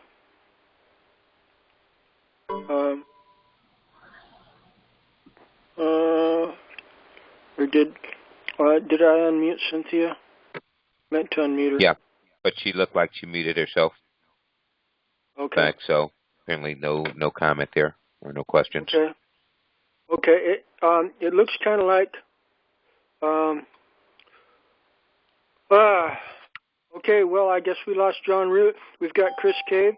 We lost also Paul Nally. Paul was with us for a while too. He didn't get a chance to talk. If I may, Michael, yes. Is there any way you could call or email those two gentlemen? What gentlemen? Paul Nelly, the two gentlemen you just mentioned, and John. No, we don't go reaching out to people if they don't show. Then, yeah, it's not that critical. We've got the brain power to carry on a decent conversation here by ourselves. We don't got to go searching for people to have good, healthy discussion here. Thank you for the thought, though, Michael. Rick from Colorado is rather a new element in our discussions here. I'd like to ask Rick if he's got any particular thoughts on how the conversation has developed so far. Rick, would you care to contribute a little bit?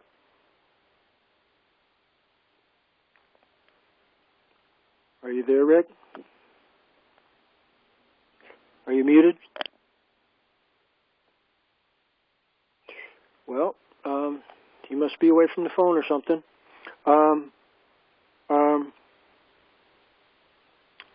Kathy in Ohio. I think you're rather new with our discussions here. Kathy, would you care to share comments about how the discussion has gone so far? Any questions, ideas?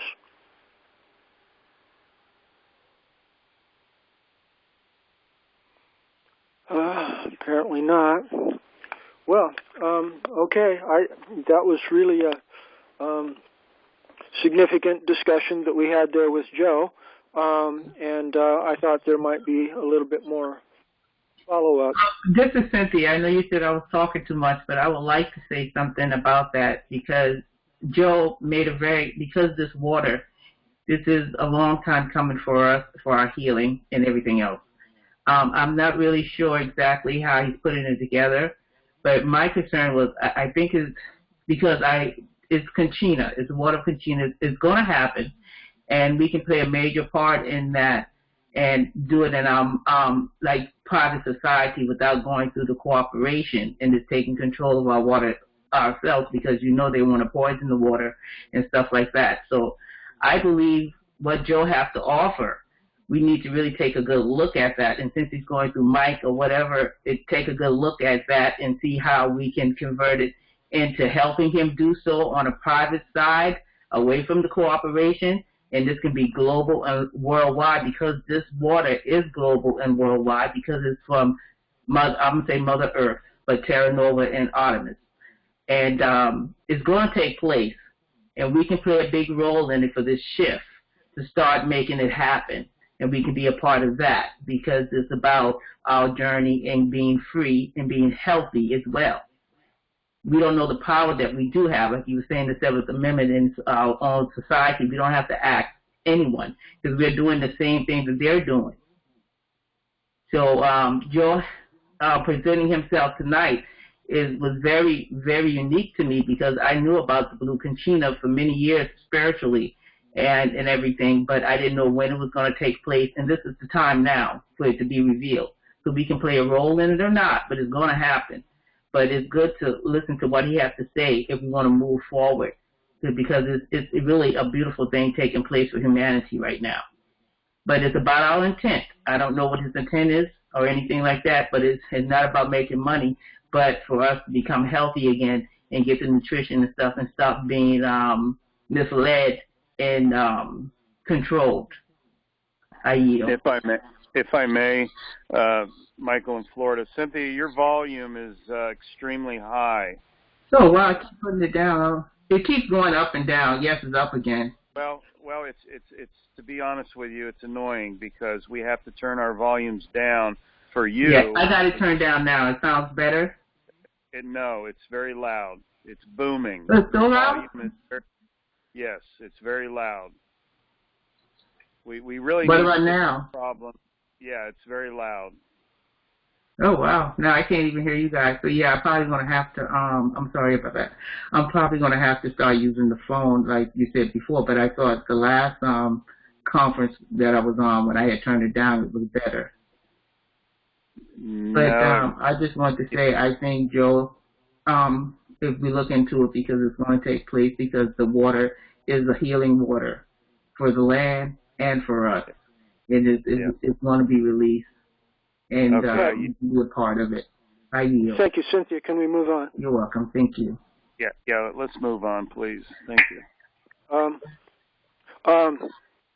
If there's no concluding comments on our economic issues or building on Joe's presentation in Agenda Item 3, I'm considering moving on to Agenda Item 4.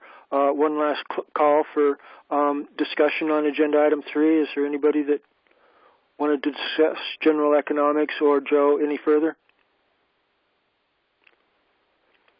Hearing none. I would like to think that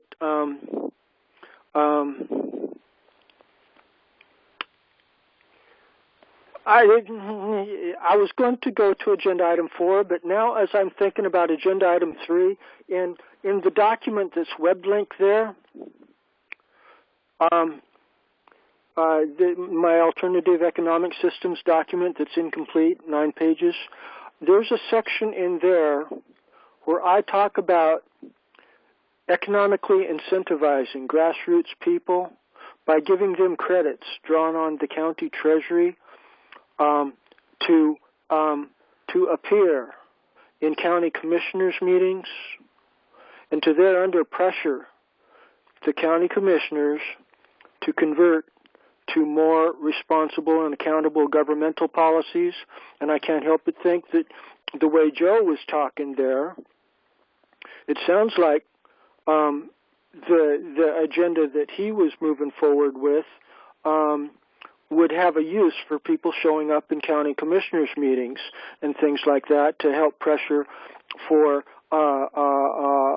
more diverting funding, apparently, from the normal petrochemical water sources over to this more natural, organic, and healthy water source. But to my visualization, that would be just a minority subset of the larger issue of when we have a group of people move in to a county commissioners meeting.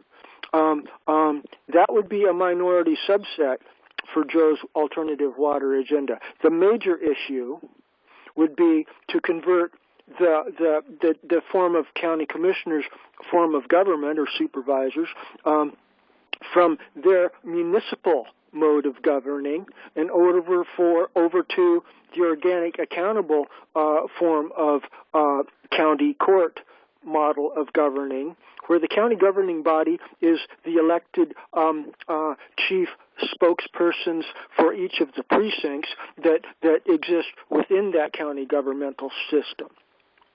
See, in order for me to get behind an agenda such as Joe's, it would have to be a subset of that larger issue. And the one might happen before the other. Joe's subset might happen before conversion to common law jurisdiction happened, but we need to be moving forward with all of them at the same time. And at that point, it doesn't matter which one breaks through first, but as long as we've got progress happening in at least one of the numerous agenda items that we're placing before county commissioners, then we've got enthusiasm to move forward with our group and to attend next time. And plugging into the economics, we can promise people economic rewards and maybe even deliver them in actuality. It sounds like Joe might have access to funds. If we can have access to funds to actually give people $50 or something to attend these county commissioners meetings with us, within 3 meetings we could probably take over the county and convert it to a much more organic, accountable system here. So I just wanted to kind of lay those things on the table before we go on to agenda item 4 here. Was there comments or questions on what I've just mentioned here? If I may. Yeah, Michael.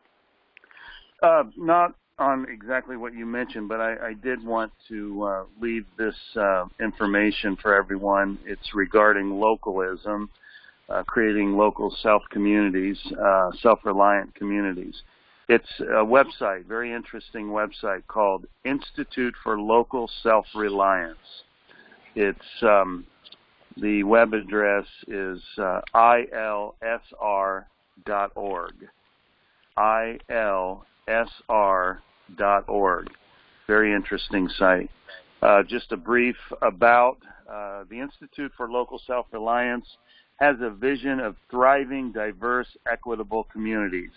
To reach this vision, we build local power to fight corporate control. And I'll leave it at that. I yield. Thank you. If I may briefly, Charles. Yes. John has rejoined us, but I don't know how much of Joe's presentation he heard. So I yield. All right. Well, I did. I heard a lot. And John, yeah. Please share your ideas, John. Yeah, I had to deal with the power outage and get the generator going. Anyway, the structured water that he's talking about way down underneath the earth. I mean, we know so little about the earth that, and there's so many false ideas out there, that this is from my point of view, it's a very worthwhile thing to be pursuing. And since he wants to make sure that it's a resource that benefits the people generally, of course it's necessary for us to establish a way in which the people can take responsibility for our self-governance. And so the important thing to understand is that the sovereign, and if it's going to be we the people who are the sovereign issues the currency. And the sovereign issues the currency in order to create the conditions in which the people live. So in the existing system, the sovereign issues the currency so that we're paying tribute to the hidden sovereign and we're all debt and wage slaves. And William Spademan has developed the common good payment system that allows us to be seamlessly integrated into the existing system so there's no issues and we're not challenging the de facto, and we learn how to issue money. And because we can issue money to represent the value of the things that are actually valuable, instead of wanting the money, we want the money to facilitate the development of a resource like the structured water that he's talking about. So, creating our common law courts and doing all the things that the USA Republic and I can't remember what Charles calls his organization, I'm sorry, that's really dumb. But anyway, the point is that the main thing that we need to do, and the water could be a major incentive to do it, but the main thing that we need to do is establish the local communities. So I'm thinking I should go down to Florida and, help get that whole thing going, both the common law court and the qualified electors and the jural assembly and all of that, and as well get the common good payment system going so that we have the basis for making sure that it's the people who benefit from the natural resource that he's talking about. I yield. Could I say something? That was beautiful. That's exactly, I guess he just speak better than I do, but that's exactly what I was saying about 30 minutes ago. That is exactly what needs to be done. That is very much. Yeah, exactly.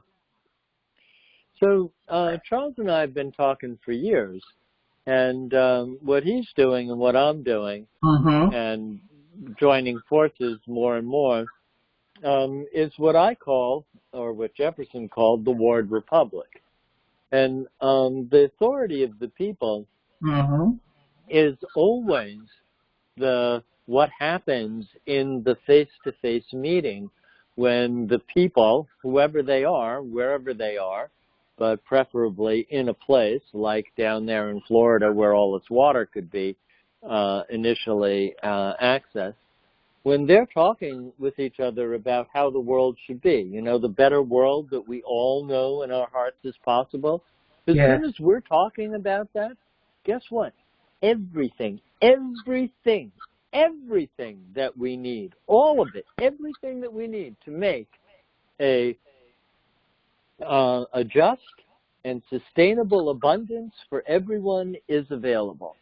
And if we ignore the cabal, if we ignore the banking system, if we ignore the corrupt government, if we ignore all of that and go about creating what it is that we want, then we succeed. And all the people that he mentioned, the network of engineers and the people who know about all of this, I believe that as soon as they see a practical way to create self-conscious communities of people wanting to create what it is that they know in their hearts is possible, this thing will take off. And I think you'll have confidence that once we get something like that going, that it would be responsible to turn the process over to a real jural assembly. So I'm very, very interested and very pleased with what he's been talking about, and I yield. Thank you, John.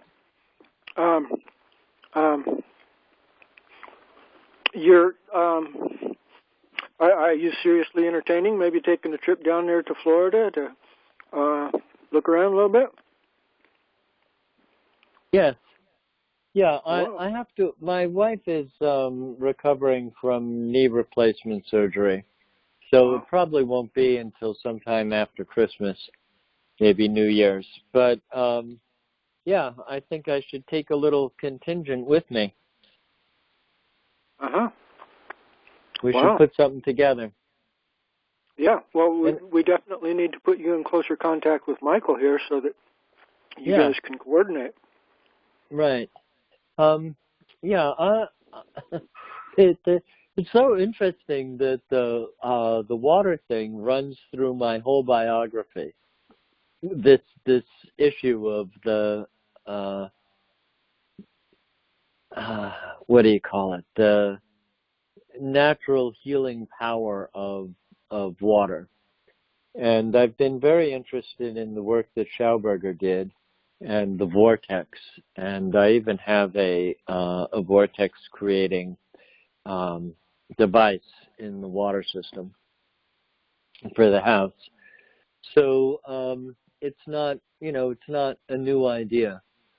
But he's right. It could form the basis for motivating people to take charge. Let's not turn it over to a corrupt government. Let's do it ourselves.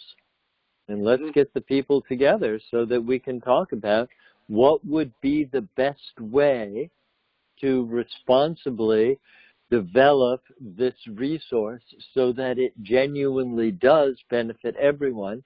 And if we're issuing the money to represent the value of the water, then we can be sure that the money that we issue will be properly represented by value. No interest. If there's a dividend, so much the better. And we can use this idea and this possibility to motivate people. I'm pretty sure we should be able to do that. I yield. Thank you, John. Yes, that sounds wonderful too. And when he was talking about the dividend, just like when they found the oil, I believe it was in Ireland, Iceland. And now they're getting a dividend even when the child is born. And this is the same thing from my understanding from the Blue Kachina that will bring about prosperity for everyone. So wherever it may lead, that's why I said because I knew about this many, many years ago. And but I didn't know exactly how it's going to take place, but I know this big shift is going on. So that's a very, very good thing. So that sounds wonderful. Let me put one more little idea out there. The thing that everybody wants, and it's not just some people, it really is just about everybody, unless you're a confirmed diehard sociopath. But the thing that everybody wants is to be able to realize their life's purpose. So discovering what your life's purpose is and being able to organize the world, your world, so that you're able to live out that life's purpose, that is what the new paradigm is all about. So if we were to issue the money so that everybody has what they need to live, so that they are at liberty to pursue happiness, then we're headed in the right direction. And if we always provide the capital that everyone needs in order to be able to realize their life's purpose, their mission in life, what they're inspired to dedicate their life to, then we will, in fact, create the bottom-up government that we're wanting. And if we use a very well-developed and wonderful governance system called dynamic governance or sociocracy, then we will actually succeed in working together cooperatively to create the economy and the government and the culture that we want. Why? Because we will cooperate with each other to provide all the material things, including the wonderful water, that we need in order to live. And we will govern ourselves out of our healthy sense of justice. Everything that we do from the point of view of governance is based on our equivalence, on our equality, and our common. And the reason that it's common is that it arises out of our actual human nature, our common sense of justice. And then we will be able to create a culture in which everyone is free to come to their full expression. I yield. Thank you, John. Well said. Beautiful. I yield. I know we're right near the top of the hour here, and that's usually where Lewis and I bring a formal conclusion to our business meeting. But we frequently continue on with further discussion here. And just a brief note before we bring a close to our business meeting here, John. I'd like to point out an area that in the past, I think we might have a little bit of a different perspective on. I see the source of the alternative currency commercial instruments that we're using to facilitate the economic lifeblood of our communities as being with the individual qualified electors. Each individual qualified elector would submit to their town treasury bank $5,000 or $10,000 worth of promises to deliver goods and or services of their own production. And at that point, the town constable, town treasurer, would in essence be the town banker, and most of those resources would be circulating within the township, where different township members are providing goods and services for each other. But those goods and services that are usable and more productively shared with the larger community at the communities at the precincts or the county levels would be distributed more broadly. But I think it's really an important policy to recognize solidly that each qualified elector, as part of the paperwork that he fills out of becoming a township member, he promises to deliver goods and services of a specific value amount that is within his reasonably expected capabilities. And with all due respect, John, I don't see you decentralizing the economic system that you discuss right on down to those individual constituent members. Can you perhaps briefly comment or clarify your position here? Thank you. Okay, so there are two things. One is most of what we need in order to live is being provided by somebody else, more and more big multinational corporations. So expecting to be able to create an economy in this day and age that's based on what the individual can do, food production and value-added processes for food is one of the few that is still somewhat open to us. And then the issue of land is, important. But for the most part, what the community wants to do is agree that everybody should have what they need to live. And once you've done that in some reasonable way, in other words, there's a dividend that gets distributed, the principle that you're talking about is that everyone has a right to the capital that they can productively use. So establishing that and establishing the process whereby the community verifies that the amount of capital that's being requested is reasonable, that's a question that needs a certain level of expertise.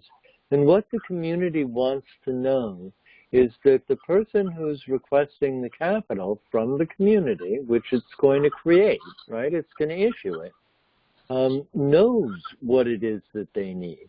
And that's a very objective number. That's something that anybody who's ever done a business plan basically knows how to do. And so you would have all the help that you need in order to create the business plan that allows you to bring what it is that you're inspired to bring to the community. And there are some things where because they're goods or services that have an independent existence from the person who's producing them, they have a price and they create value. But then there are all the cultural things that create unmeasurable value. What's the value of a vibrant congregation? Right? It's unmeasurable. And therefore it is consuming value in order to create the conditions in which the entire community is enlivened, and everything that everybody is wanting to do then gradually becomes, or actually relatively quickly, becomes possible. So the key to what we're trying to do is to be so radical as to be actually in coherence with, in resonance with our true human nature. And the way to describe that is that everybody wants to be aware of who they are, what it is that they want to dedicate their lives to, and in a position to do that in the way that they want to do it. In other words, autonomously, with the opportunity to develop their capacity to do it increasingly well. And at the same time, everybody wants to go and help so-and-so do what it is that they want to do on the basis of what they're capable of. So you get this situation in which it's never, ever, ever about the money. It's about being in a position to organize things so that you can do what it is that you feel called to do. And that's the essence of a bottom-up community, that we experience ourselves as identifying what it is that our community needs, that we want to provide, and being in a position to provide it because the community puts us in that position. I yield. Thank you. I would like to say something to add on. Wait, Cynthia. Okay. I think we need to draw a conclusion to our formal meeting here. We're at the top of the hour here. Louis, does that sound right to you? It may sound right, but I would like to make a comment before we close. Yeah, I was talking to Louis. Can you give us some respect here? Louis? It is 7:05, so that is accurate, Charles. Go ahead. Thank you. I'd like to hereunder conclude our formal business meeting and with invitation to everybody to stay on where we can continue on in the after call discussion here, and we will be discussing the economics issues that John and I believe are a little bit differing on here. Hopefully we can hammer out a consensus, maybe not, and Cynthia's input and everybody's input. But at this point, this is the 5th of November, 2020. I am Charles Stewart. This is the formal portion of the conference of the Supreme Court of Law Community for the USA and Jural Society, Jural Assembly. And our business meeting is hereby formally closed. And at this point, we can continue on into more open and public discussions. I believe, Cynthia, you were trying to get the floor to make some comments there. Would you like to go ahead and move forward there? Yes, thank you. What he was saying, to add on to it, when you do this private community, it's the same thing as what they did over millions of years as well, for what we call custom norm from the canon law. And you have that opportunity, because what they did was they put us in a monetary system, which is a death cult system. We don't have money in this. We are bankrupt. Those federal reserves is IOU. And when we start doing our own community, then we will have it decentralized. Everything now is centralized. And we would, because there'd be real value to it. So when we start, like you say, go down and we start doing these communities, these private communities, we will have the same system set up, just like they do. And this is commerce. And we can also, for right now, because when you move something, you're going to have something to replace it.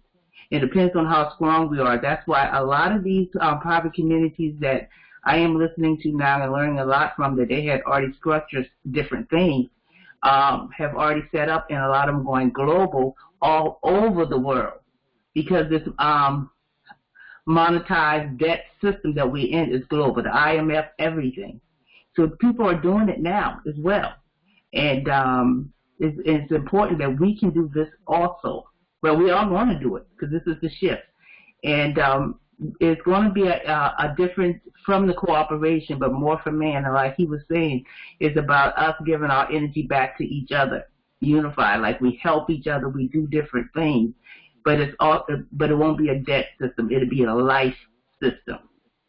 Right. Cynthia, can we share the discussion a little bit here? Yes. I just wanted to point out when you asked about the economical change, the economical change will be a better change, because we're in a bankruptcy system, and we'll be moving out of that bankruptcy system to our natural state, our solvent state of integrity, that we create these things, because they are getting our energy and using it and keeping us in debt as we are the grantors. I think we all comprehend that, Cynthia. Well, I yield, but I was just comment on that part, that we have that power, and it would not. And when we start doing it, we'll see it a lot simpler, because we feel I think we all comprehend that. There's issues on the table that I would like to try to. I yield. Thank you. Thank you. Thank you. John, are you still with us there? Yeah, I'm still here. Okay.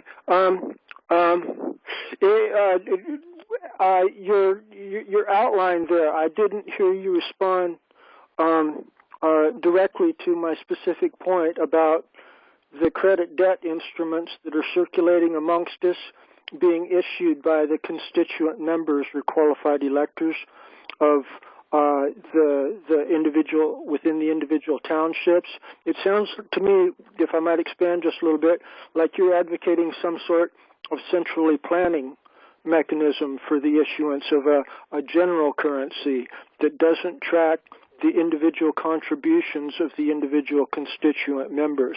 Am I in error in my summary there, sir? Yes. Please How much capital can you be responsible to use productively? It's not about how much I can use. It's about how much I can produce to the community, sir. That's what I said. How much? No, you said capital, how much I could use. That's what you said. You're talking consumption, and I'm talking production? I'm talking production. The point is that because we don't have any experience of what money actually is, we're constantly confused. And well, maybe you are. I think I've got a clear picture, and I think a number of us here have clear pictures, sir.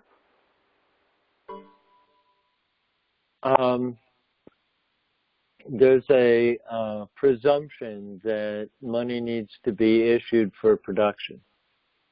Yeah, that's why people issue their own promises to deliver goods and services so they can produce, sir. Right. So the currency is always created by the lawgiver. The currency should be created by the individual constituent members who are promising to deliver goods and services. The amount.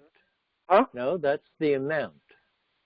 No, that can be any amount. People that are capable of producing more can issue more. People that are not capable of producing very much can just issue a small amount. So that's why I said that the community needs to have confidence that the amount of money that somebody is issuing to themselves is a reasonable amount of money. They would be issuing it to the town treasury, and they would be maintaining consensus with all of the other township members in their township that they are not exceeding their reasonable expectations in what they are promising to deliver. Right, and who's issuing the money? They're deciding. Each individual can members of the township community, sir. Each individual is deciding how much money. No. They're deciding how much money they can use. It will be a consensus from the township community, sir. That's right. It's the township community that's issuing the money, but the individual gets to decide how much. And the reason is that not how much he consumes, he can decide how much he produces, but what he gets to consume. So we're talking about the money up front, right? You need the money up front to organize things so that you can produce. I don't think so. I think people can issue their money up front based upon their own promises to deliver, and they can create it out of thin air, just like the Federal Reserve bankers do, only rather than the Federal Reserve bankers, the individual constituents will actually be reasonably capable of delivering some goods and services to back up the currency that they're issuing. Right. So that's what, sure. But that's why I was saying that we need to be sufficiently radical to actually capture what it is that we want. And if you're too one of the insights that I had a long time ago is that the problem that we have in America is that everybody's a pragmatist. All they want to know is, does it work? Not why does it work? And so as long as we're bringing what it is that we're trying to manifest into relationship to our true human nature, then we recognize that there are two aspects to that. One aspect is the individual's relationship to their animating spirit. And the other is the social context in which they're functioning. So we're trying to do two things. We're trying to create a situation in which everybody is being encouraged and recognized for the contribution that they want to make, the way that they want to do it, etc. And so the question that the person has, that everybody has, is what is it that I'm really interested in, and what does the community need? And how do I bring those two things together? And then the second thing is, what is the exact right amount of money that I need in order to organize things so that I can do that? Now, the one side of it is, how much credit do I need, right, in order to set myself up so that I can do what it is that I want to do? And who am I cooperating with to do that? Because you usually don't work just on your own. We're not homesteading, and it's not just a family anymore. It has much more.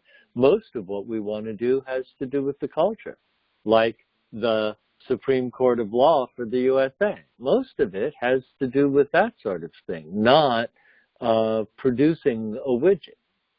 The widgets are all being produced. We don't have to worry about that. The thing that we need to worry about is all of the things that have to do with our individual capacities. And like the water, we need to be totally changing the way that we look at health and how to maintain health. And one of the things that everybody knows from their own experience is that the most important aspect of health is the animating spirit.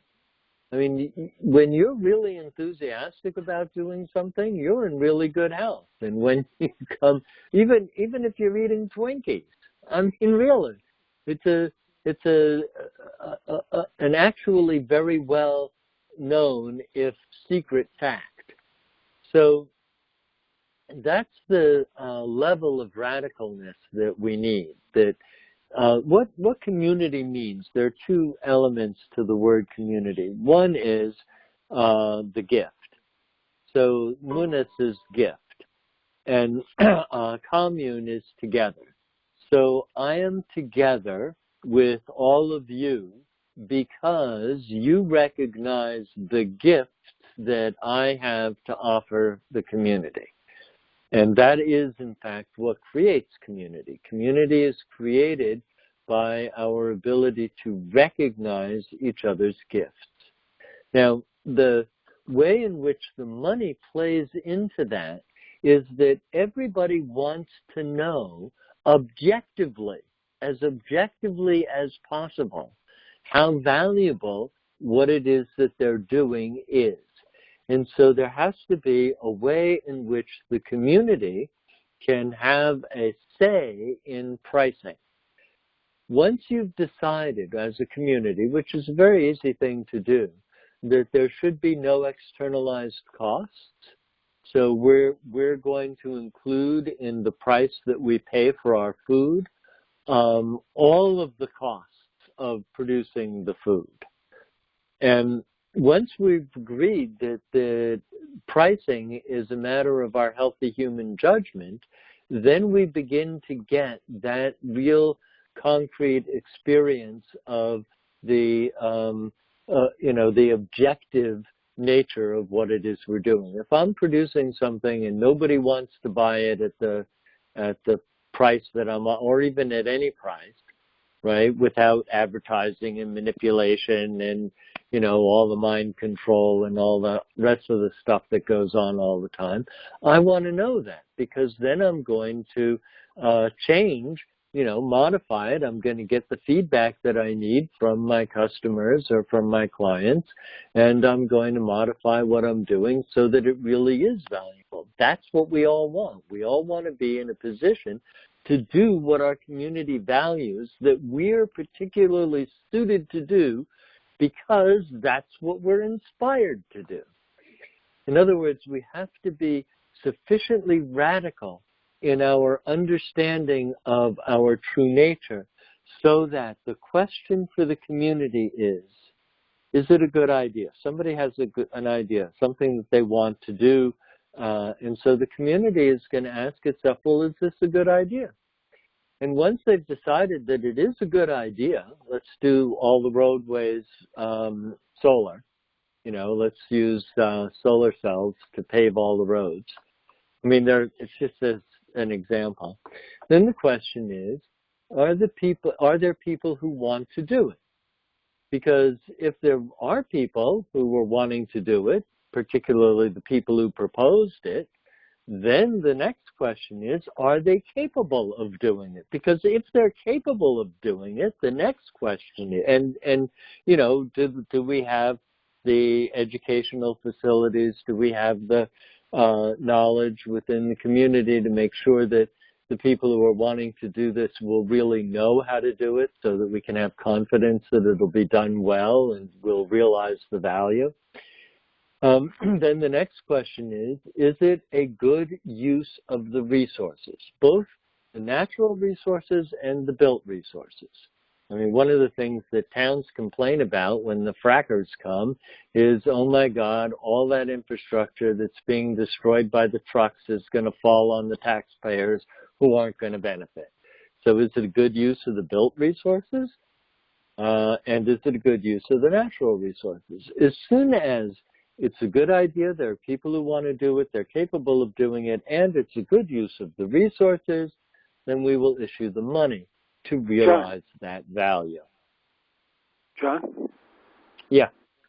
I'm enjoying your presentation, but I would like to spend some time trying to build consensus amongst our small remaining community here rather than just turn the entire microphone over to yourself there, sir. Sure, go right ahead.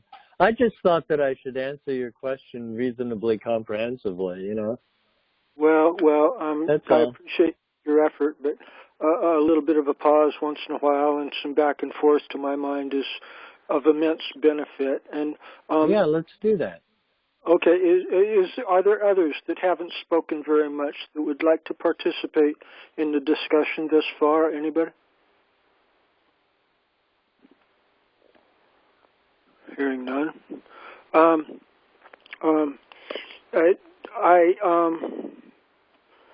I would like to, in the spirit of consensus building, John,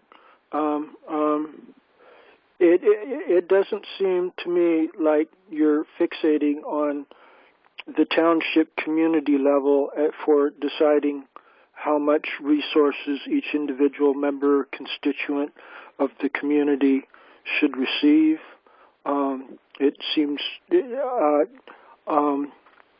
and I think, if I might rattle a little bit similarly to what you did on my views of how this should function, I'd like to point out the example of a farmer, maybe 20 miles away from the nearest city of a couple thousand people.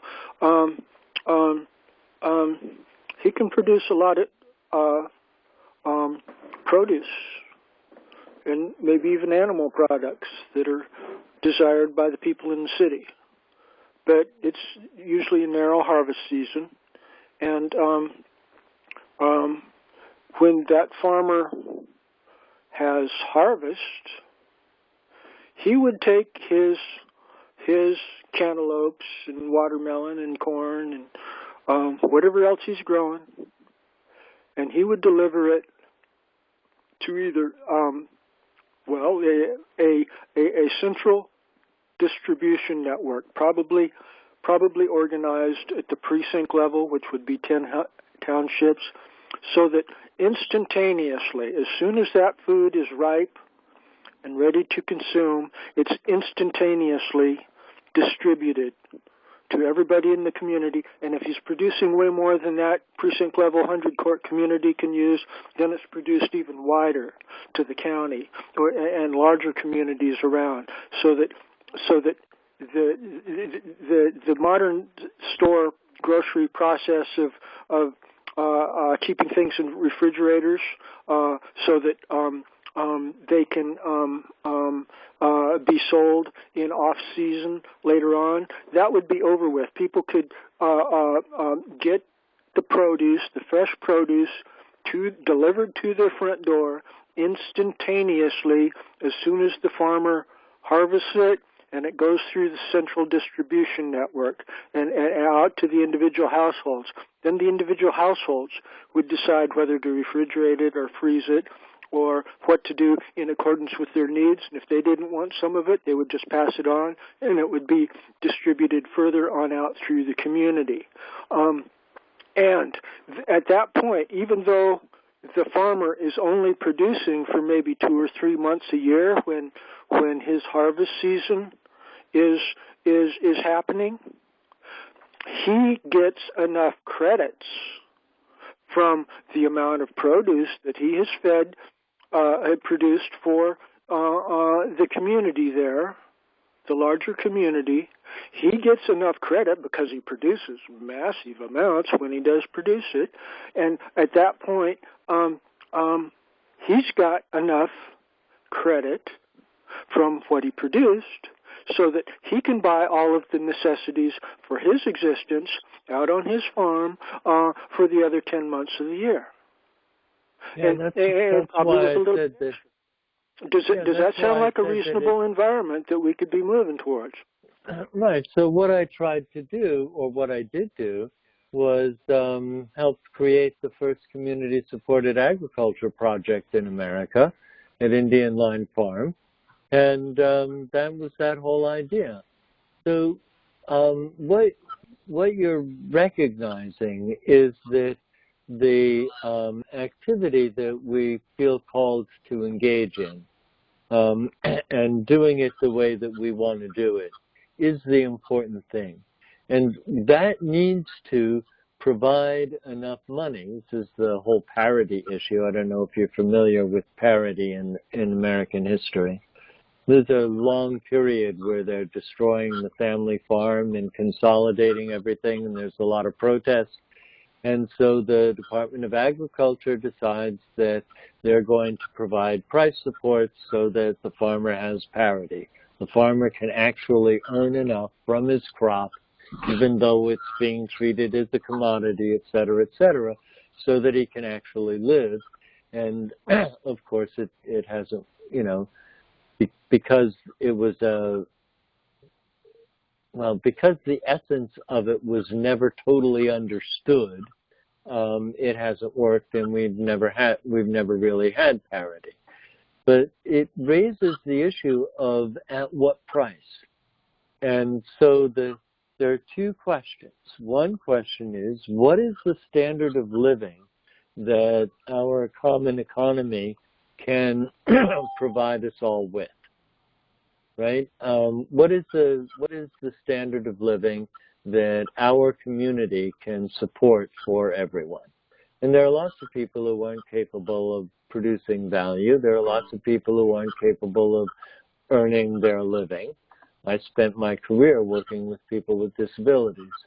I know this phenomenon very well. And of course, the society agrees that those people should be able to live at somewhere near or at the median standard of living that everybody else enjoys. So that's the first issue. What is the standard of living that our community can sustain? And everybody should have that as a matter of right. If we give everybody the money that they need to live, then they really are at liberty to pursue happiness. So if I might, can we do some back and forth here, John, instead of sure? Let's do back and forth. All right, thank you. with all due respect, the manner in which you're choosing your words here, and maybe I'm misinterpreting, but it seems to me that it's rather socialist and broad, comprehensive, in large, ambiguous, warm and fuzzy nanny state terms. With all due respect, if I might finish my thought, by having the individual farmer get a nice big chunk of credit assigned to him by his town constable for the massive truckloads of produce that he's bringing in and delivering to the community instantaneously, that will be instantaneously distributed to all of the people that are incapable of producing for themselves, like what you're talking about and what you're concerned about. But we got to first incentivize the producers. If we nobody needs to be incentivized. If I might finish my thought, if we do not incentivize our producers seriously at the grassroots level, then all the metaphysical mumbo jumbo about how we're going to distribute it for everybody rapidly becomes meaningless, I dare suggest, sir. I yield. Okay, so nobody... Can I say something? Wait, Cynthia. Please allow John to respond. So nobody needs to be incentivized to do what they feel called to do. That's the... Yes, they do, John. We need incentives for people. We need incentives for farmers to produce so that they can be assured they will get rewards for all of their hard work. Nobody's working for the rewards. This is a myth. This is not reality. Nobody wants to work for money. Nobody. And everybody your definition of money is perverse, sir. No, nobody wants to do it so that they can live. People have a right to reasonably expect reasonable economic rewards for what they are contributing to the community welfare. Right. No, people want to know that what they're doing is appreciated. It takes. We're going to have to agree to disagree, apparently, here, Brother John. Well, we're not. It's not a matter of disagreeing. It's a matter of getting you don't seem to want to incentivize our grassroots producers like I do. Do you need to be incentivized to do what you're doing with your life? Yes. What? Oh, and what is your incentive? Who's paying you to do this? The word need is ambiguous. I don't. I never said anything about need. If I might finish my thought, it is true that I don't need it, but I am I am 3 times as productive in what I like to produce if I've got incentives that it's going to be appreciated and that when I need groceries and things, it's going to be provided for me. If I'm not getting nothing for the hard work I'm doing, I'll probably still be doing it, but I will only be 1/3 as productive. Huh? Thank you for proving my point. What we need is the money that we need to live, right? So what the tribe does, and this is very important because the turning the authority over to the government to do what it wants, and the government is all run by the corporatocracy and the cabal. Well, you're talking de facto. You're not talking township government, right? No, I'm not talking township government. I'm saying the way... Well, it's good to try to use your words with precision there, sir. Okay. So the way in which the existing monetary system has distorted human nature is what needs to be appreciated. And there are a lot of myths.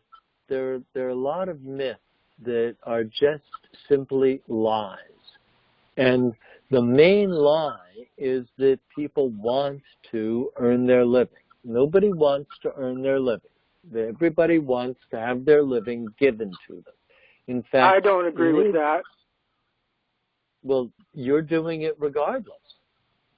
No. I mean, you just look at your own. You look at your own reality. All of us, everybody would like to have what they need to live, so that they're in a position to pursue happiness. They're at liberty to pursue happiness. There's only one thing, and you know this, I know you know this, there's only one thing that makes you happy, and that is succeeding in accomplishing your life's purpose.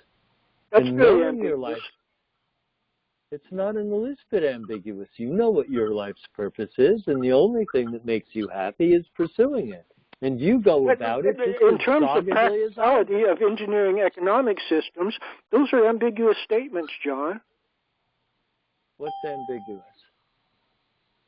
We all want to do what we want to do in our life calling. That doesn't put food on the table. You mean there aren't people who want to put healthy food on the table? There are people that want to put healthy food on the table, but it's not going to work in an efficient economic system unless we have incentives for those farmers to put the food on the table. Yeah, that's why I said we need to be involved in deciding the price.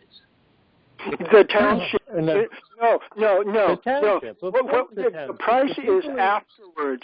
If I might, when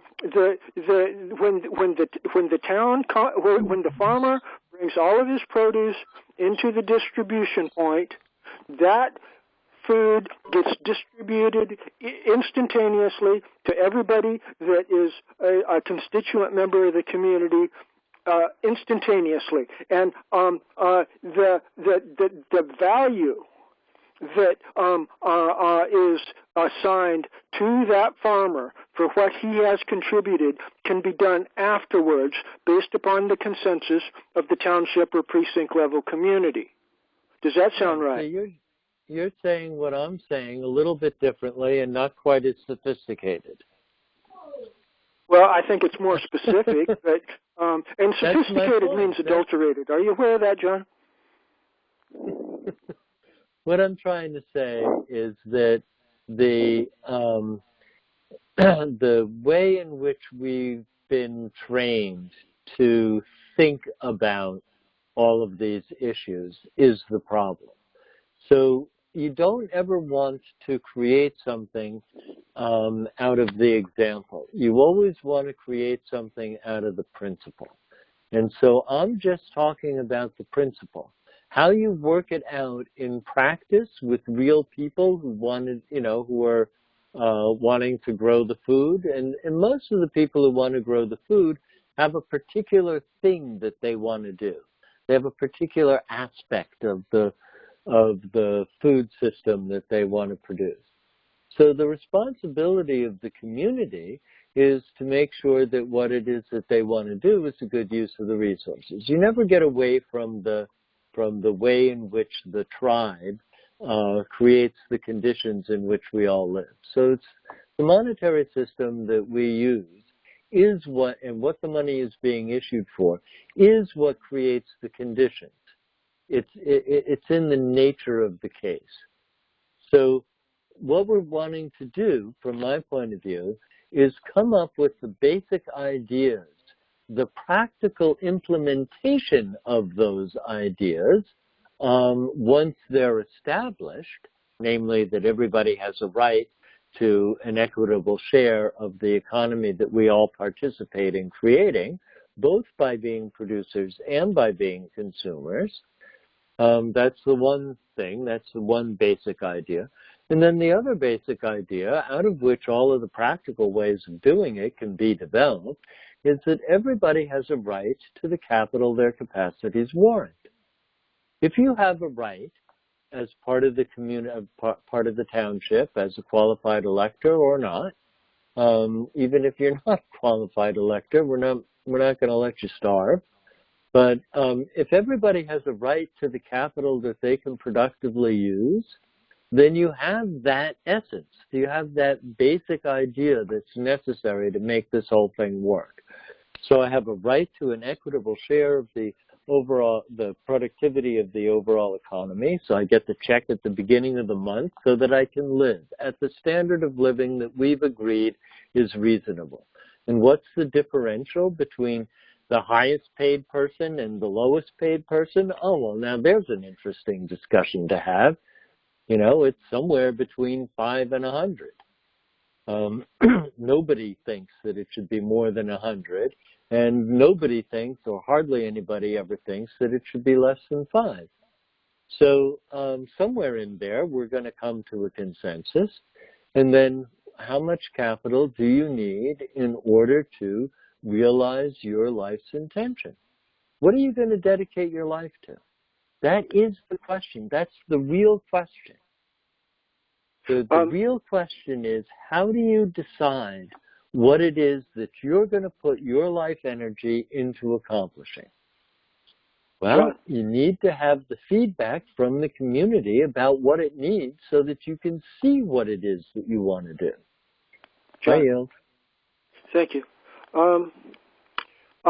I've got some real specific ideas in this area, and it's from our conversation here. It's seeming like consensus on my specific ideas is eluding us,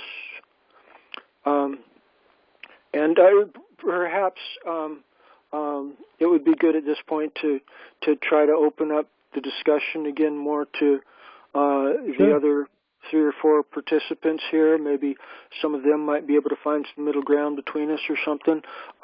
Is there others that would like to participate in this economics discussion that John and I are having here? Anybody? I just wanted to say that we should always be guided by the God's principle. A man is worthy of his hire. That's all. I yield. Thank you, Kathy. You know, the parable of the talents has been so miserably misinterpreted over and over and over again that it's a good place to start. In other words, the idea is that you do something with the talent, and it's interesting that that's the word that they're using for the currency. You do something with the talent that benefits the community. And because it benefits the community, it has this tendency to increase in value. So there's an idea that everybody knows, but nobody knows. It's another one of those open, hidden secrets. And that is that every honest, transparent exchange facilitated by money happens because it makes both parties to the exchange better off. In other words, it's profitable to both parties. You get that you pay the money and you get what it is that you want because what it is that you're getting for the money is more valuable than the money. And the person who's selling it gets the money, which is more valuable to them than what they're than the product, the good or service that they're providing.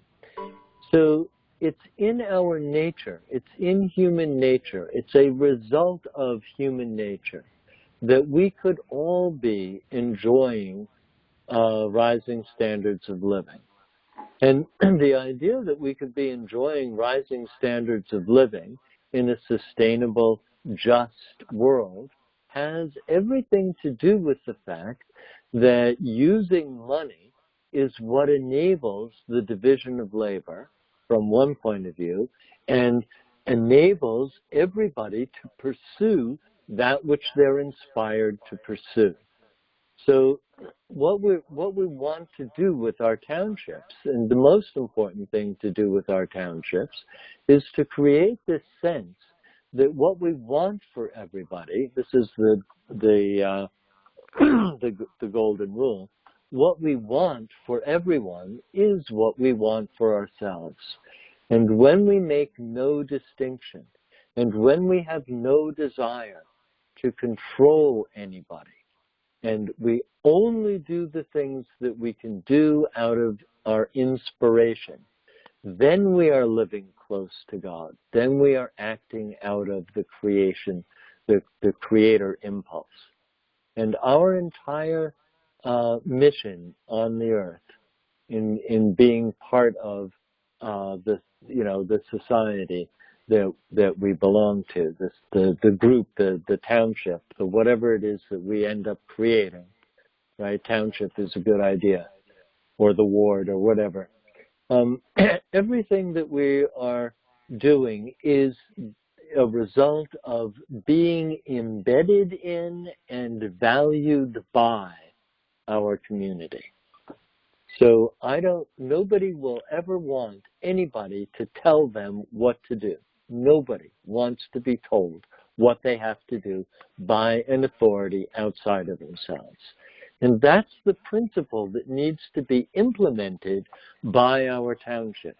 Nobody is ever going to be told what it is that they have to do. Everybody is going to be encouraged by their relationships within the community to do that which they're inspired to do. I yield. Thank you, John. I can't help but think that at least at some point down the road, we might be able to develop a closer consensus on how all of this should fit together. Right, but my effort is to create a sense for first principles. Because if you're trying to get at the principle from the example, and yours was an example about what would happen with the farmer, then you don't get to the principle. It's the way in which the American experiment has gone astray. It's the reason that it's gone astray. And when de Tocqueville was describing America in his book, he makes that point. He says that the American character is essentially good, Christian religious, motivated, intrinsically motivated. And then he points out, but they're pragmatic. They aren't guided by the principles of the Enlightenment. They're guided by what works. And therefore, everything that happens there isn't being brought back to and referred back to the first principle that everybody should be living at. So there are three ideals that we all want. Before you go on, can I respond to your points there, sir? Sure. Thank you. Pragmatism versus principles, I think, was the proposition that you're putting on the table there. Yeah. It's my proposition that people can maintain their principles with 100% effectiveness while still being socially responsible and pragmatic. I am totally confused by why you seem some sort of an inherent conflict there. I don't. Well, how come you're just opposing them consistently in your arguments here? No, not with the individual. I'm not talking about the individual. I'm talking about trying to get at the principle with the practical example. Well, the practical example of the farmer that I illustrated, delivering all of his crops to a central distribution network, that is both pragmatic and I see no conflict with principles. You criticized I believe my example of the farmer. Do you see somehow that is in conflict with higher principles of economic justice? Right. So that's why I wanted to talk about the actual principles. So there's a question on the table. Did you see a conflict in my example with the pragmatic issue with the farmer distributing his food during harvest season? Is that somehow in conflict with righteous economic principles that you advocate here, sir? I just have to take what the farmer gives me? I mean, no, the farmer doesn't give it. Know what the people want? Huh? How does the farmer know what the people want? He distributes he distributes his produce to the precinct level 100 court that distributes it automatically to everybody that wants it. The farmer doesn't give a damn whether or not you want his food or not. There are people who do want it. But you see, that's the problem. No, it's not. The person that is looking for the free handout that you seem to be advocating is going to go to the precinct captain and say, hey, I need some free handouts here, but I don't want any of that fresh produce the farmer gave me, so can I have some Twinkies or whatever? And if the guy's otherwise a constituent member and qualified elector, he'll get his Twinkies or junk food or whatever he wants. Yeah, but because that's not true of you, it's disingenuous of you to make the assumption that it would be true of someone else. You're the one that set the parameters. I'm just operating within the parameters of your proposition here, sir. No, nobody wants a handout. Yes, a lot of people do. There are a lot of parasites in this world, John. You're being delusional. Well, once they're in a community that recognizes their autonomy, then they're not. I mean, there have been so many social experiments that demonstrate this that it's not even controversial anymore. Your qualified elector status is based upon your honorably maintaining good behavior. And if all you want is a free handout from the community, then you're not a qualified elector. I agree with you. And since nobody wants a handout. But there are. I just screamed at you that there are lots of people that want handouts. In the existing situation, not in the township. In the existing situation, so long as they maintain their qualified elector status, but they can start screaming for handouts, and then the township community is going to have to start questioning their qualified elector status and cut them off because they're not producing; they're just taking. This is why I'm talking about the principle, because if we're trying to control human nature by the way that we're organizing ourselves, I mean, the qualified elector status then becomes a way of, controlling people. Well, you didn't manage your qualified elector status. I think you're goofing off. The thing to recognize from from human nature and a genuine understanding of human nature is that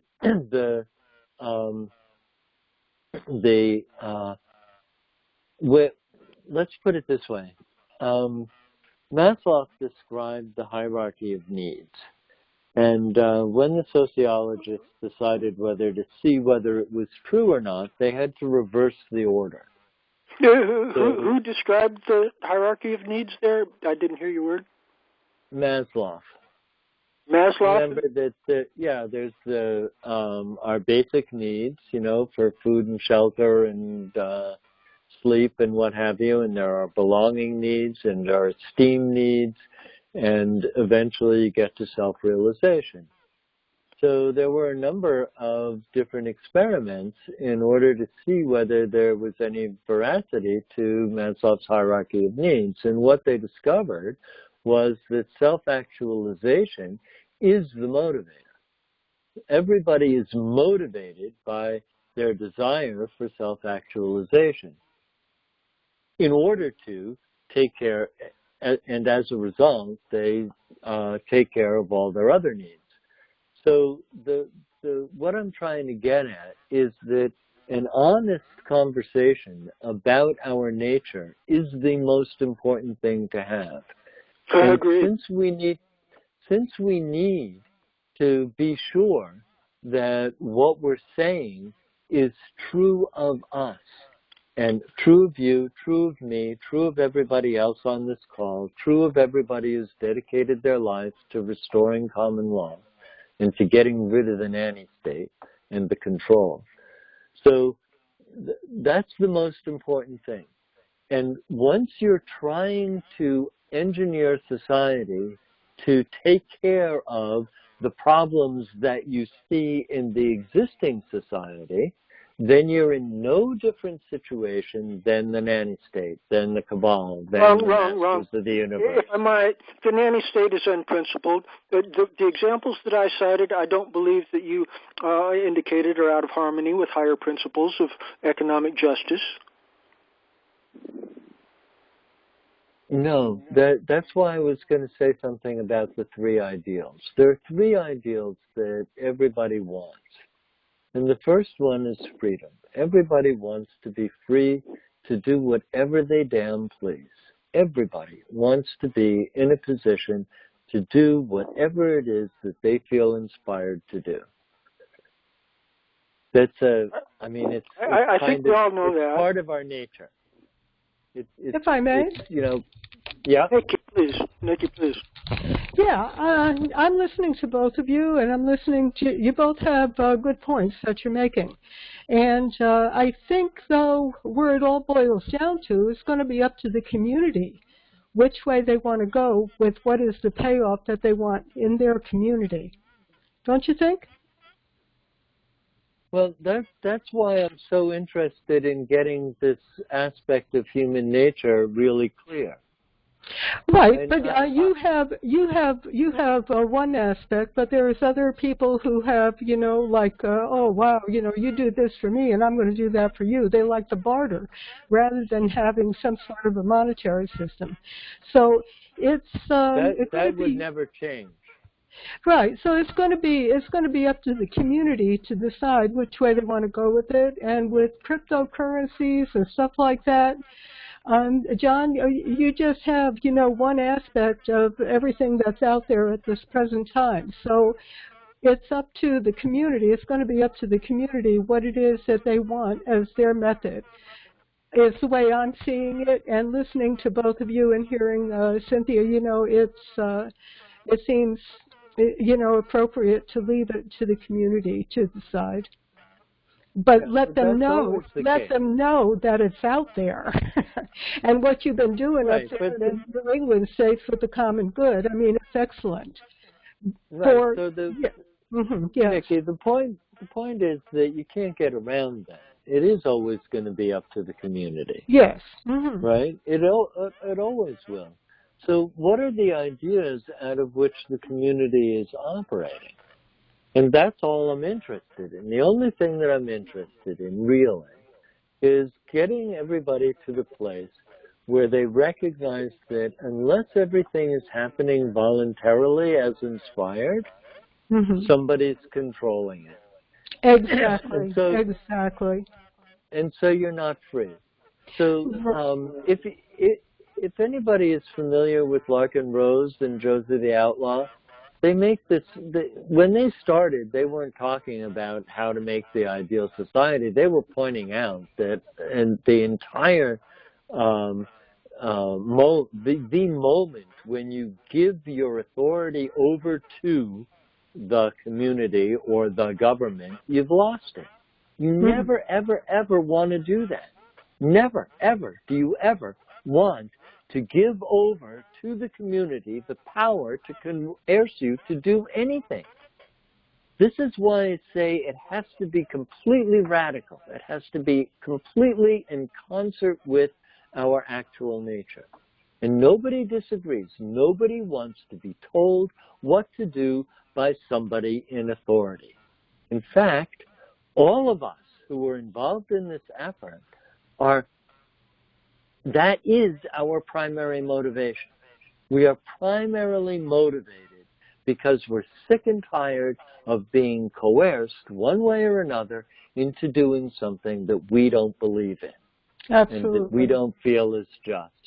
And so there are three, I need to just get this out. Okay, there are three principles. One is freedom, the other is justice, and the third is community. And they're all in conflict with each other all the time, until you recognize that the individual needs to be free, the community needs to be just, and we provide for each other by cooperating with each other. And then they're all in their right place, and everybody will feel that what they're doing is just. And it's the common interests of the community. And but I do also want, if we're going back under scriptural principles, to realize that the gold and silver is His, and that's what lasts forever. So I'll go ahead and mute out. But we have to get there first, and that has to be in our local communities to get us to a place where we can do it, the way it ought to be. Thank you. I yield. I just wanted to voice a thought, and somebody else may have already, but this absolute freedom for everyone to never be told what to do has its limits, and that is if you're causing harm to someone else, of course. Well, so, nobody's totally free to do whatever it is that they want all the time. I yield. Well, of course not. That's where the whole idea of justice comes in. Right. In other words, if you're in a community that values you, in which you have equivalent status, in which you are equal, not equal in the way that some sort of equality that doesn't make any sense, where you're being heard. So one of the most important things that in any sort of way in which we're going to learn how to govern ourselves is that we have to hear from everyone. You can't come up with something that you are now going to impose on everybody else, because that'll never work. Without having participated in coming up with that which we have created the consensus about. This is the reason why this idea of consensus is so important. If you haven't participated in coming up with that consensus, it's going to be very difficult for you to comply voluntarily. And at some point, there will need to be coercion. So the only time that the coercion is justified is when somebody claims that you've done them harm. And then so in the township idea, okay, so now we have a jury, and it's a jury of your peers. It should be people who know you. But on the other hand, we might very well say, okay, how do we mend the tear in the community that was created by this harm? And everybody in the community is involved in that. What is it that has happened in your life that allows you to do whatever it is that caused harm? And everybody can be oriented towards creating the conditions for that person so that it never happens again. So that they're included, so that they're not ostracized, so that they're not feeling that the only way to get what they need is by harming someone. If I might.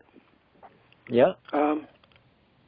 The common law tradition was that if people committed crimes and they did not repent, they were outlawed and excluded from the community? Absolutely. Okay. I'm glad there's no doubt about that. There isn't any other way to deal with it. The issue is, what is it that we could do so that that person does in fact feel included? So when you look at nonviolent communication, for example, the issue there is what need is not being met.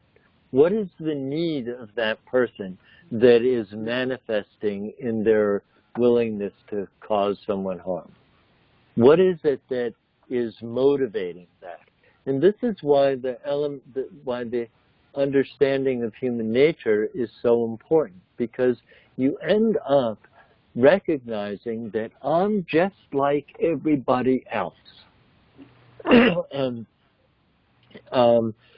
once you're aware of that, and you're not trying to ascribe to, except for the sociopaths who don't have the connection between the right and the left hemisphere of their brain and therefore are incapable of being inspired, just so you know, except for the psychopaths and the sociopaths, we're always in a position to recognize and do something about what it is that's causing that person to be willing to harm someone.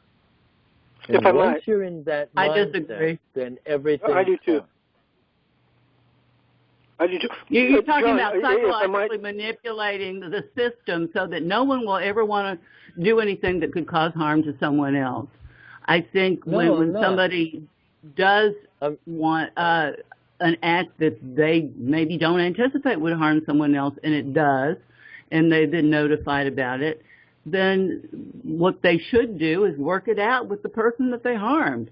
You try it a second time, you try it a third time. If that still doesn't work, then you go to the community, and they decide what the solution should be. I yield. That's right. That's absolutely right. That's what I'm saying. And that the thing that the community is interested in is remedying the harm. In other words, the community isn't interested in punishing the person. The community is interested in undoing or finding a way to deal with the harm that feels right, that actually seems just. And so the way the common law developed was that the culture was so well established, what everybody did. I mean, the kind of mobility that we have now, you didn't have in those days. In fact, you more or less inherited your career from your family.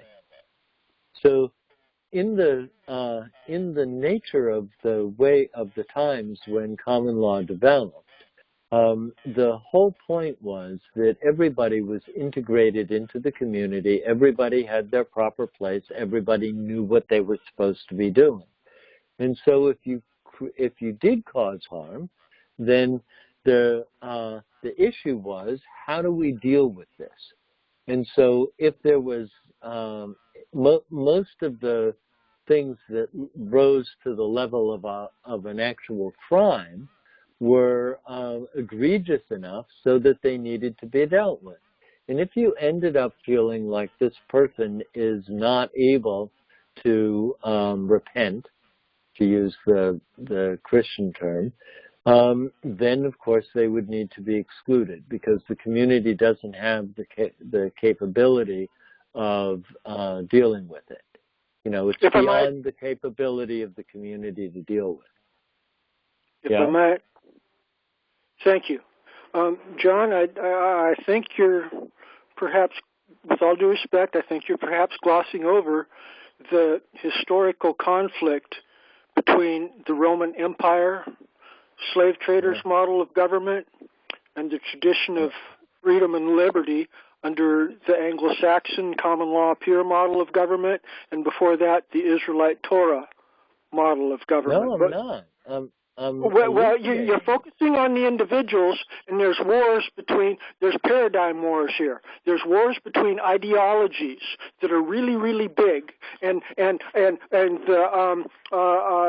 psychopaths that you referred to earlier, definitely, I'm glad you confessed that they are not to be part of our community. But the true nasty psychopaths are a very small percentage. They control vast numbers of unprincipled people that are not psychopaths but are just moral prostitutes, and like a lot of the experiments by psychologists show, people are willing to shock other people to death if they're told by authority figures to do it. And so we got a bigger problem. We can't just purge the psychopaths and be content that everything's going to be wonderful. We got to also purge their minions, because their minions are being sent into amongst our communities to subvert our ability to build any truly natural, organic, and fully accountable self-governing communities. Right, absolutely. And so the point is that the sense of justice that everybody has a very similar sense for when something is unjust. It's generally speaking, it's not controversial. And then everybody disagrees about what to do about it. That's no. The common law communities and the Israelite Torah law communities did not disagree. They had harmony. That's what I'm saying. That's why you need the consensus of the 12 jurors. In other words, if you ask one person how they think we should deal with it. This is why the jury does two things. It decides what the facts of the case are, and then it decides what the just remedy should be. And that's the essence of our nature. That I think that's one issue. I don't think it's two. That was my point.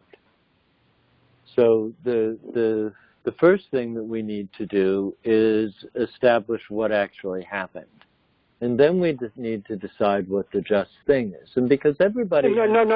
I think it's a one-step process. I think the proposition on the table at the moment the complaint is filed is, did something unjust happen? Okay? Right. It's a bicameral double-eye focus.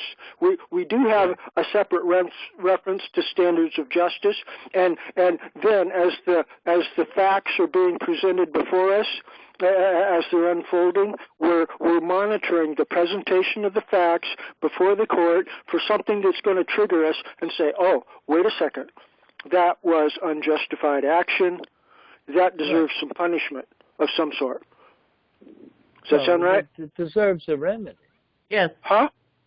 I agree. It deserves a remedy. It's some things are not remediable. If you kill somebody, there is no remedy. You can't bring them back to life. Okay. All so you got left, if I might, hang on a second. All you got left is justice. Hey, stop. There are lots of stories about the way in which restorative justice has solved the problems of murder to the satisfaction of both parties. I doubt it. Cold-blooded murder can never be fully remedied on this earth. It's absolutely true. I doubt it. You cold-bloodedly murder somebody. I know that it's just a matter of not knowing.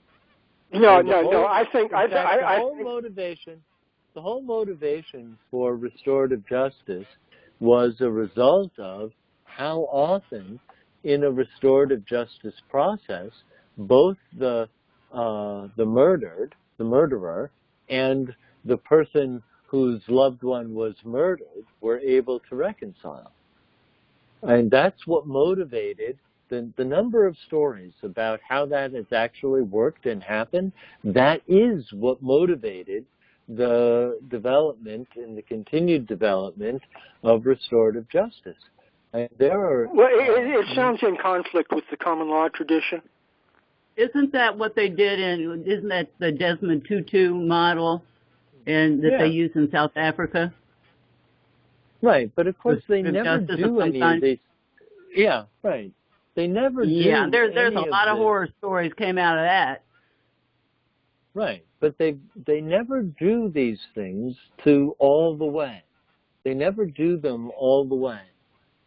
There are lots of restorative justice stories where they get the perpetrator and the victim together, and in the context, it usually involves the whole community that was affected by it, not just the immediate people.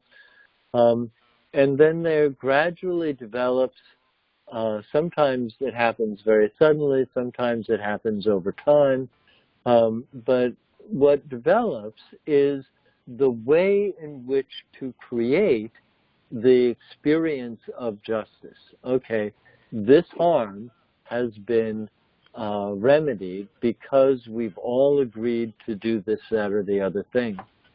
And the reason that I keep talking about why it's so important to base all of these things that we're trying to do on a genuine understanding of our nature, in other words, not what we think human nature is, because the culture has totally distorted that, but to always ask yourself, how would I do it? What would I do?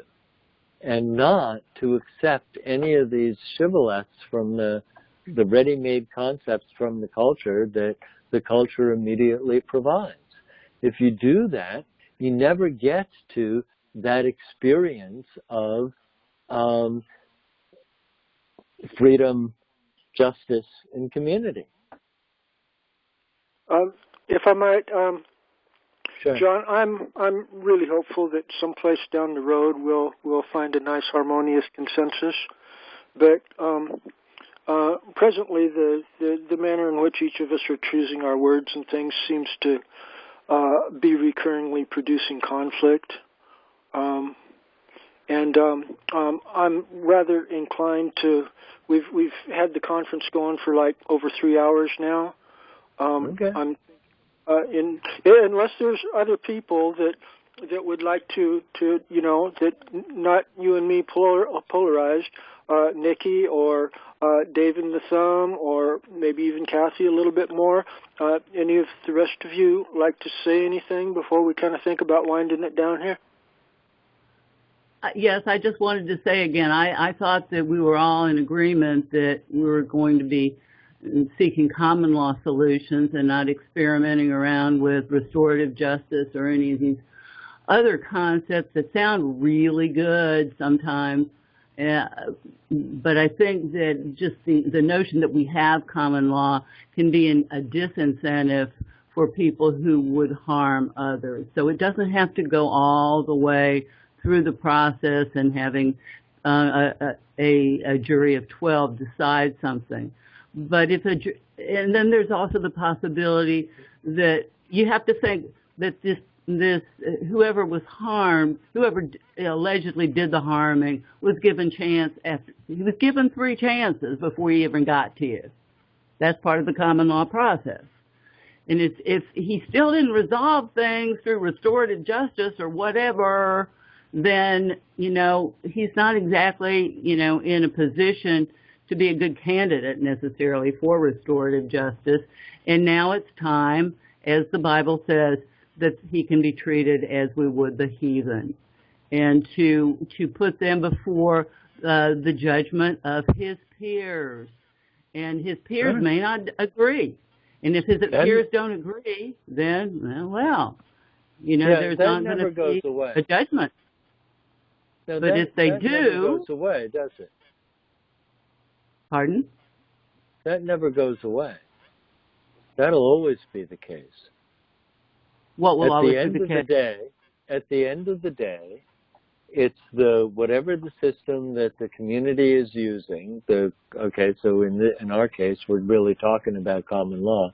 At the end of the day, it is going to be a jury of his peers that decides his fate.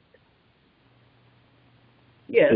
It's in the nature of the process. And what I was talking about was the desire, your desire, to see what you could do in order to heal the rift rather than go immediately to punishment.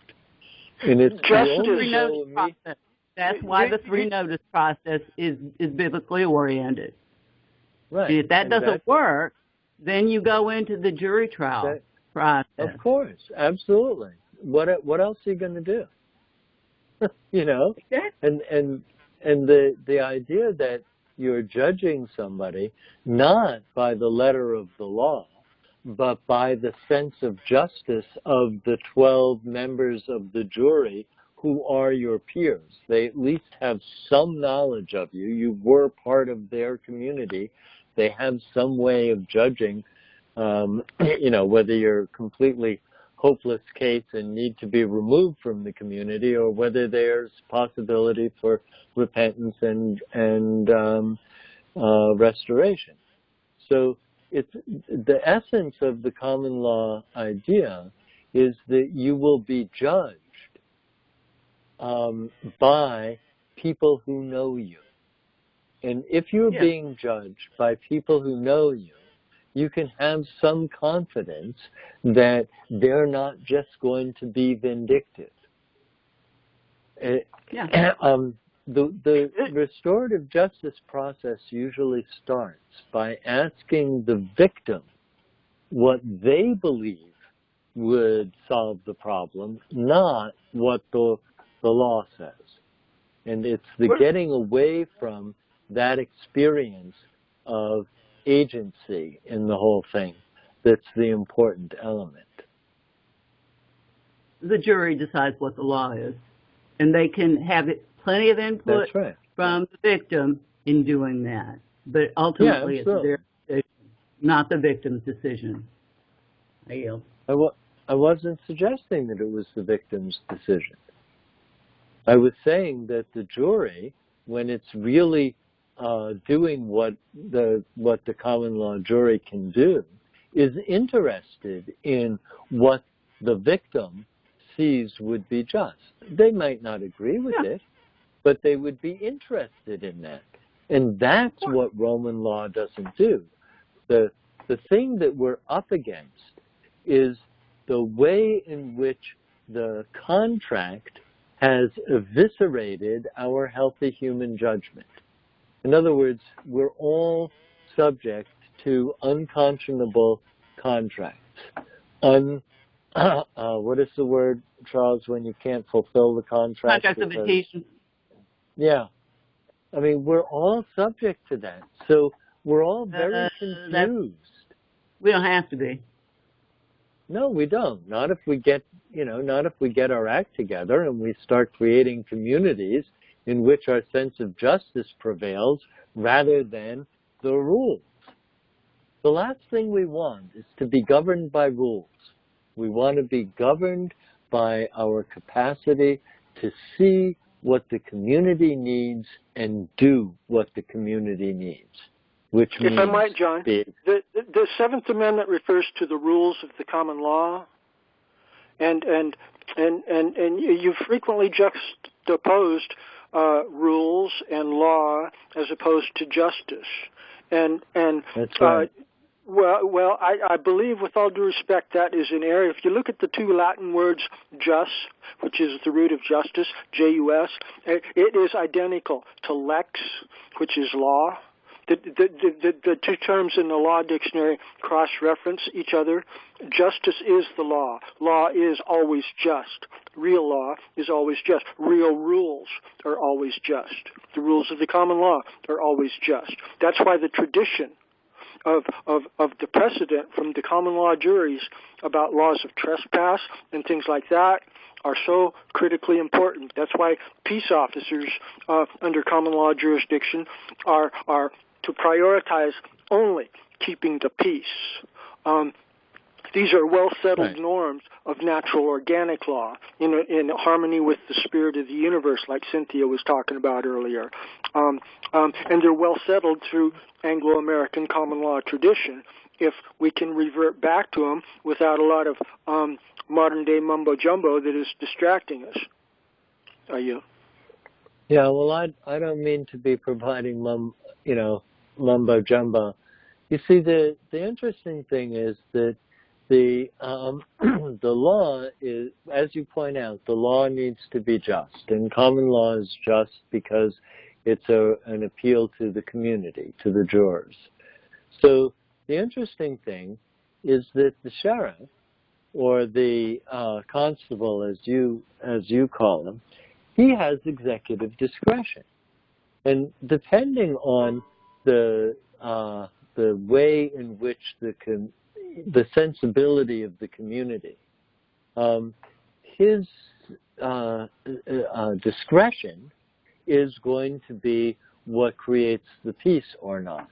And so he can be as aggressive and as forceful as he needs to be, or as gentle and as accommodating as he feels called to be.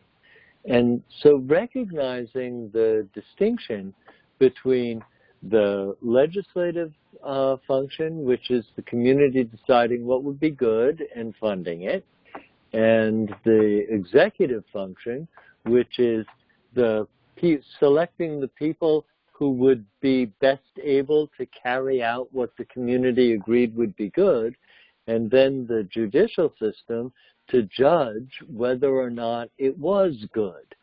So there are sort of three basic functions. The agreement function, which is the legislative function, this is a good thing to do. The executive function, which is carrying out that which we agreed would be good.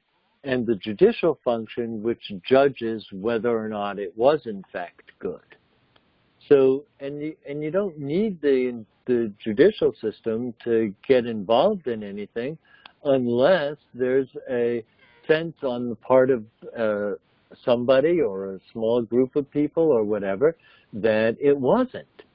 And it's always that, it's always the way in which the complaint arises. It's, where is this complaint coming from, and what will be necessary in order to resolve the complaint, that common law is really good at. Common law is really good at that. So I don't think that there is any conflict between what I'm talking about and what you're talking about. Well, the main thing that I'm talking about is making sure that we're not making assumptions about what other people would do, and therefore creating rules and regulations and ways of dealing with it that get us right back to where we're trying to get away from. Well, the only rules I'm advocating are the well-settled traditional rules of the common law. I'm not advocating fabricating anything out of thin air here. Right. So it's the maxims of law that are a result of that if you can find the applicable maxim of law to help you think about, so that you won't be confused in the way that you're trying to resolve the harm, then it's much more likely to be satisfying to everybody concerned. In other words, this is the principle, this is the maxim of law that I'm applying to this situation. Do you see that it applies? And when you're doing that, it has to do simply with what do we need in order to be able to think about things. Because they eliminated logic, grammar, and rhetoric from the curriculum, so hardly anybody knows how to think. People don't recognize tautologies. People don't recognize errors in logic. People don't recognize the way in which they're being manipulated. As Catherine Austin Fitts says, they've spent trillions of dollars learning how to mind control us, and they've done an amazing job. So that's really all I'm talking about. Just that we get to a place where we're not making stuff up in order to deal with a problem that doesn't apply to us. Right. Okay. Well, I always enjoy our discussions, John. I do too. Kathy, I want to really thank you for your choice words there in support of the common law tradition there. I appreciated that. But I think it's just Kathy, John, and Nikki still here, and I'm about exhausted, John. I enjoy our conversations, but you're a workout for me, and I know. Yeah, I'm sorry about that. Well, it's okay. I do look forward to communicating with you again. Maybe in a broader group we can have more community consensus building. It's easy for people to get polarized when there's just a couple of people talking, Well, it's always a matter of having taking the conversation far enough so that you're not stuck in the misunderstandings. And especially when one or the other is entrenched in their misunderstanding, and maybe it's me that's entrenched in the misunderstanding, but so far the words that you've chosen haven't been able to make the light bulb go off in my head that I'm goofy. but maybe with other people in a discussion, huh? Right. So that's an important thing to do. The way that the dynamic governance deals with that is that you work with it until everybody is able to say, I genuinely understood. So, well, see, there's two possibilities of problems there. One is like the psychopaths that you talked about. If you're in a communication with a very smooth, slick-talking psychopath, it don't matter how much you work. You're not going to get a consensus with the guy because he's an outright devil worshiper, and he's not going to work with you. And the other is some people are just addicted to their preconceived notions to the points where they simply do not have the mental or spiritual capacity to be objective. Okay, so there's two big categories of people there where frequently people that are blessed with some form of enlightenment just got to call it into the conversation. You go ahead. Right, but that's not true of you. Well, I like to believe that. But one of us is having some serious problems here, there, Brother John. Right, which can be resolved by going slower and making sure that we've understood each other. Well, you've done a whole... I dare suggest you've done the majority of the talking here. Right? I don't disagree. Okay, well, see... That, to my mind, that means that I'm just thinking that you've got some preconceived notions there that you're enthused about. I don't question your motives, but the consensus building process goes even slower than that. You go back and forth. Well, you haven't been doing that, with all due respect, Brother John. Okay. We'll do better next time. Yeah, thank you. And you're graceful, John. You're graceful. You got class about you. And Kathy, again, I want to thank you for your words in support of common law. And Nikki, any final comments or questions from anybody? No, not for me.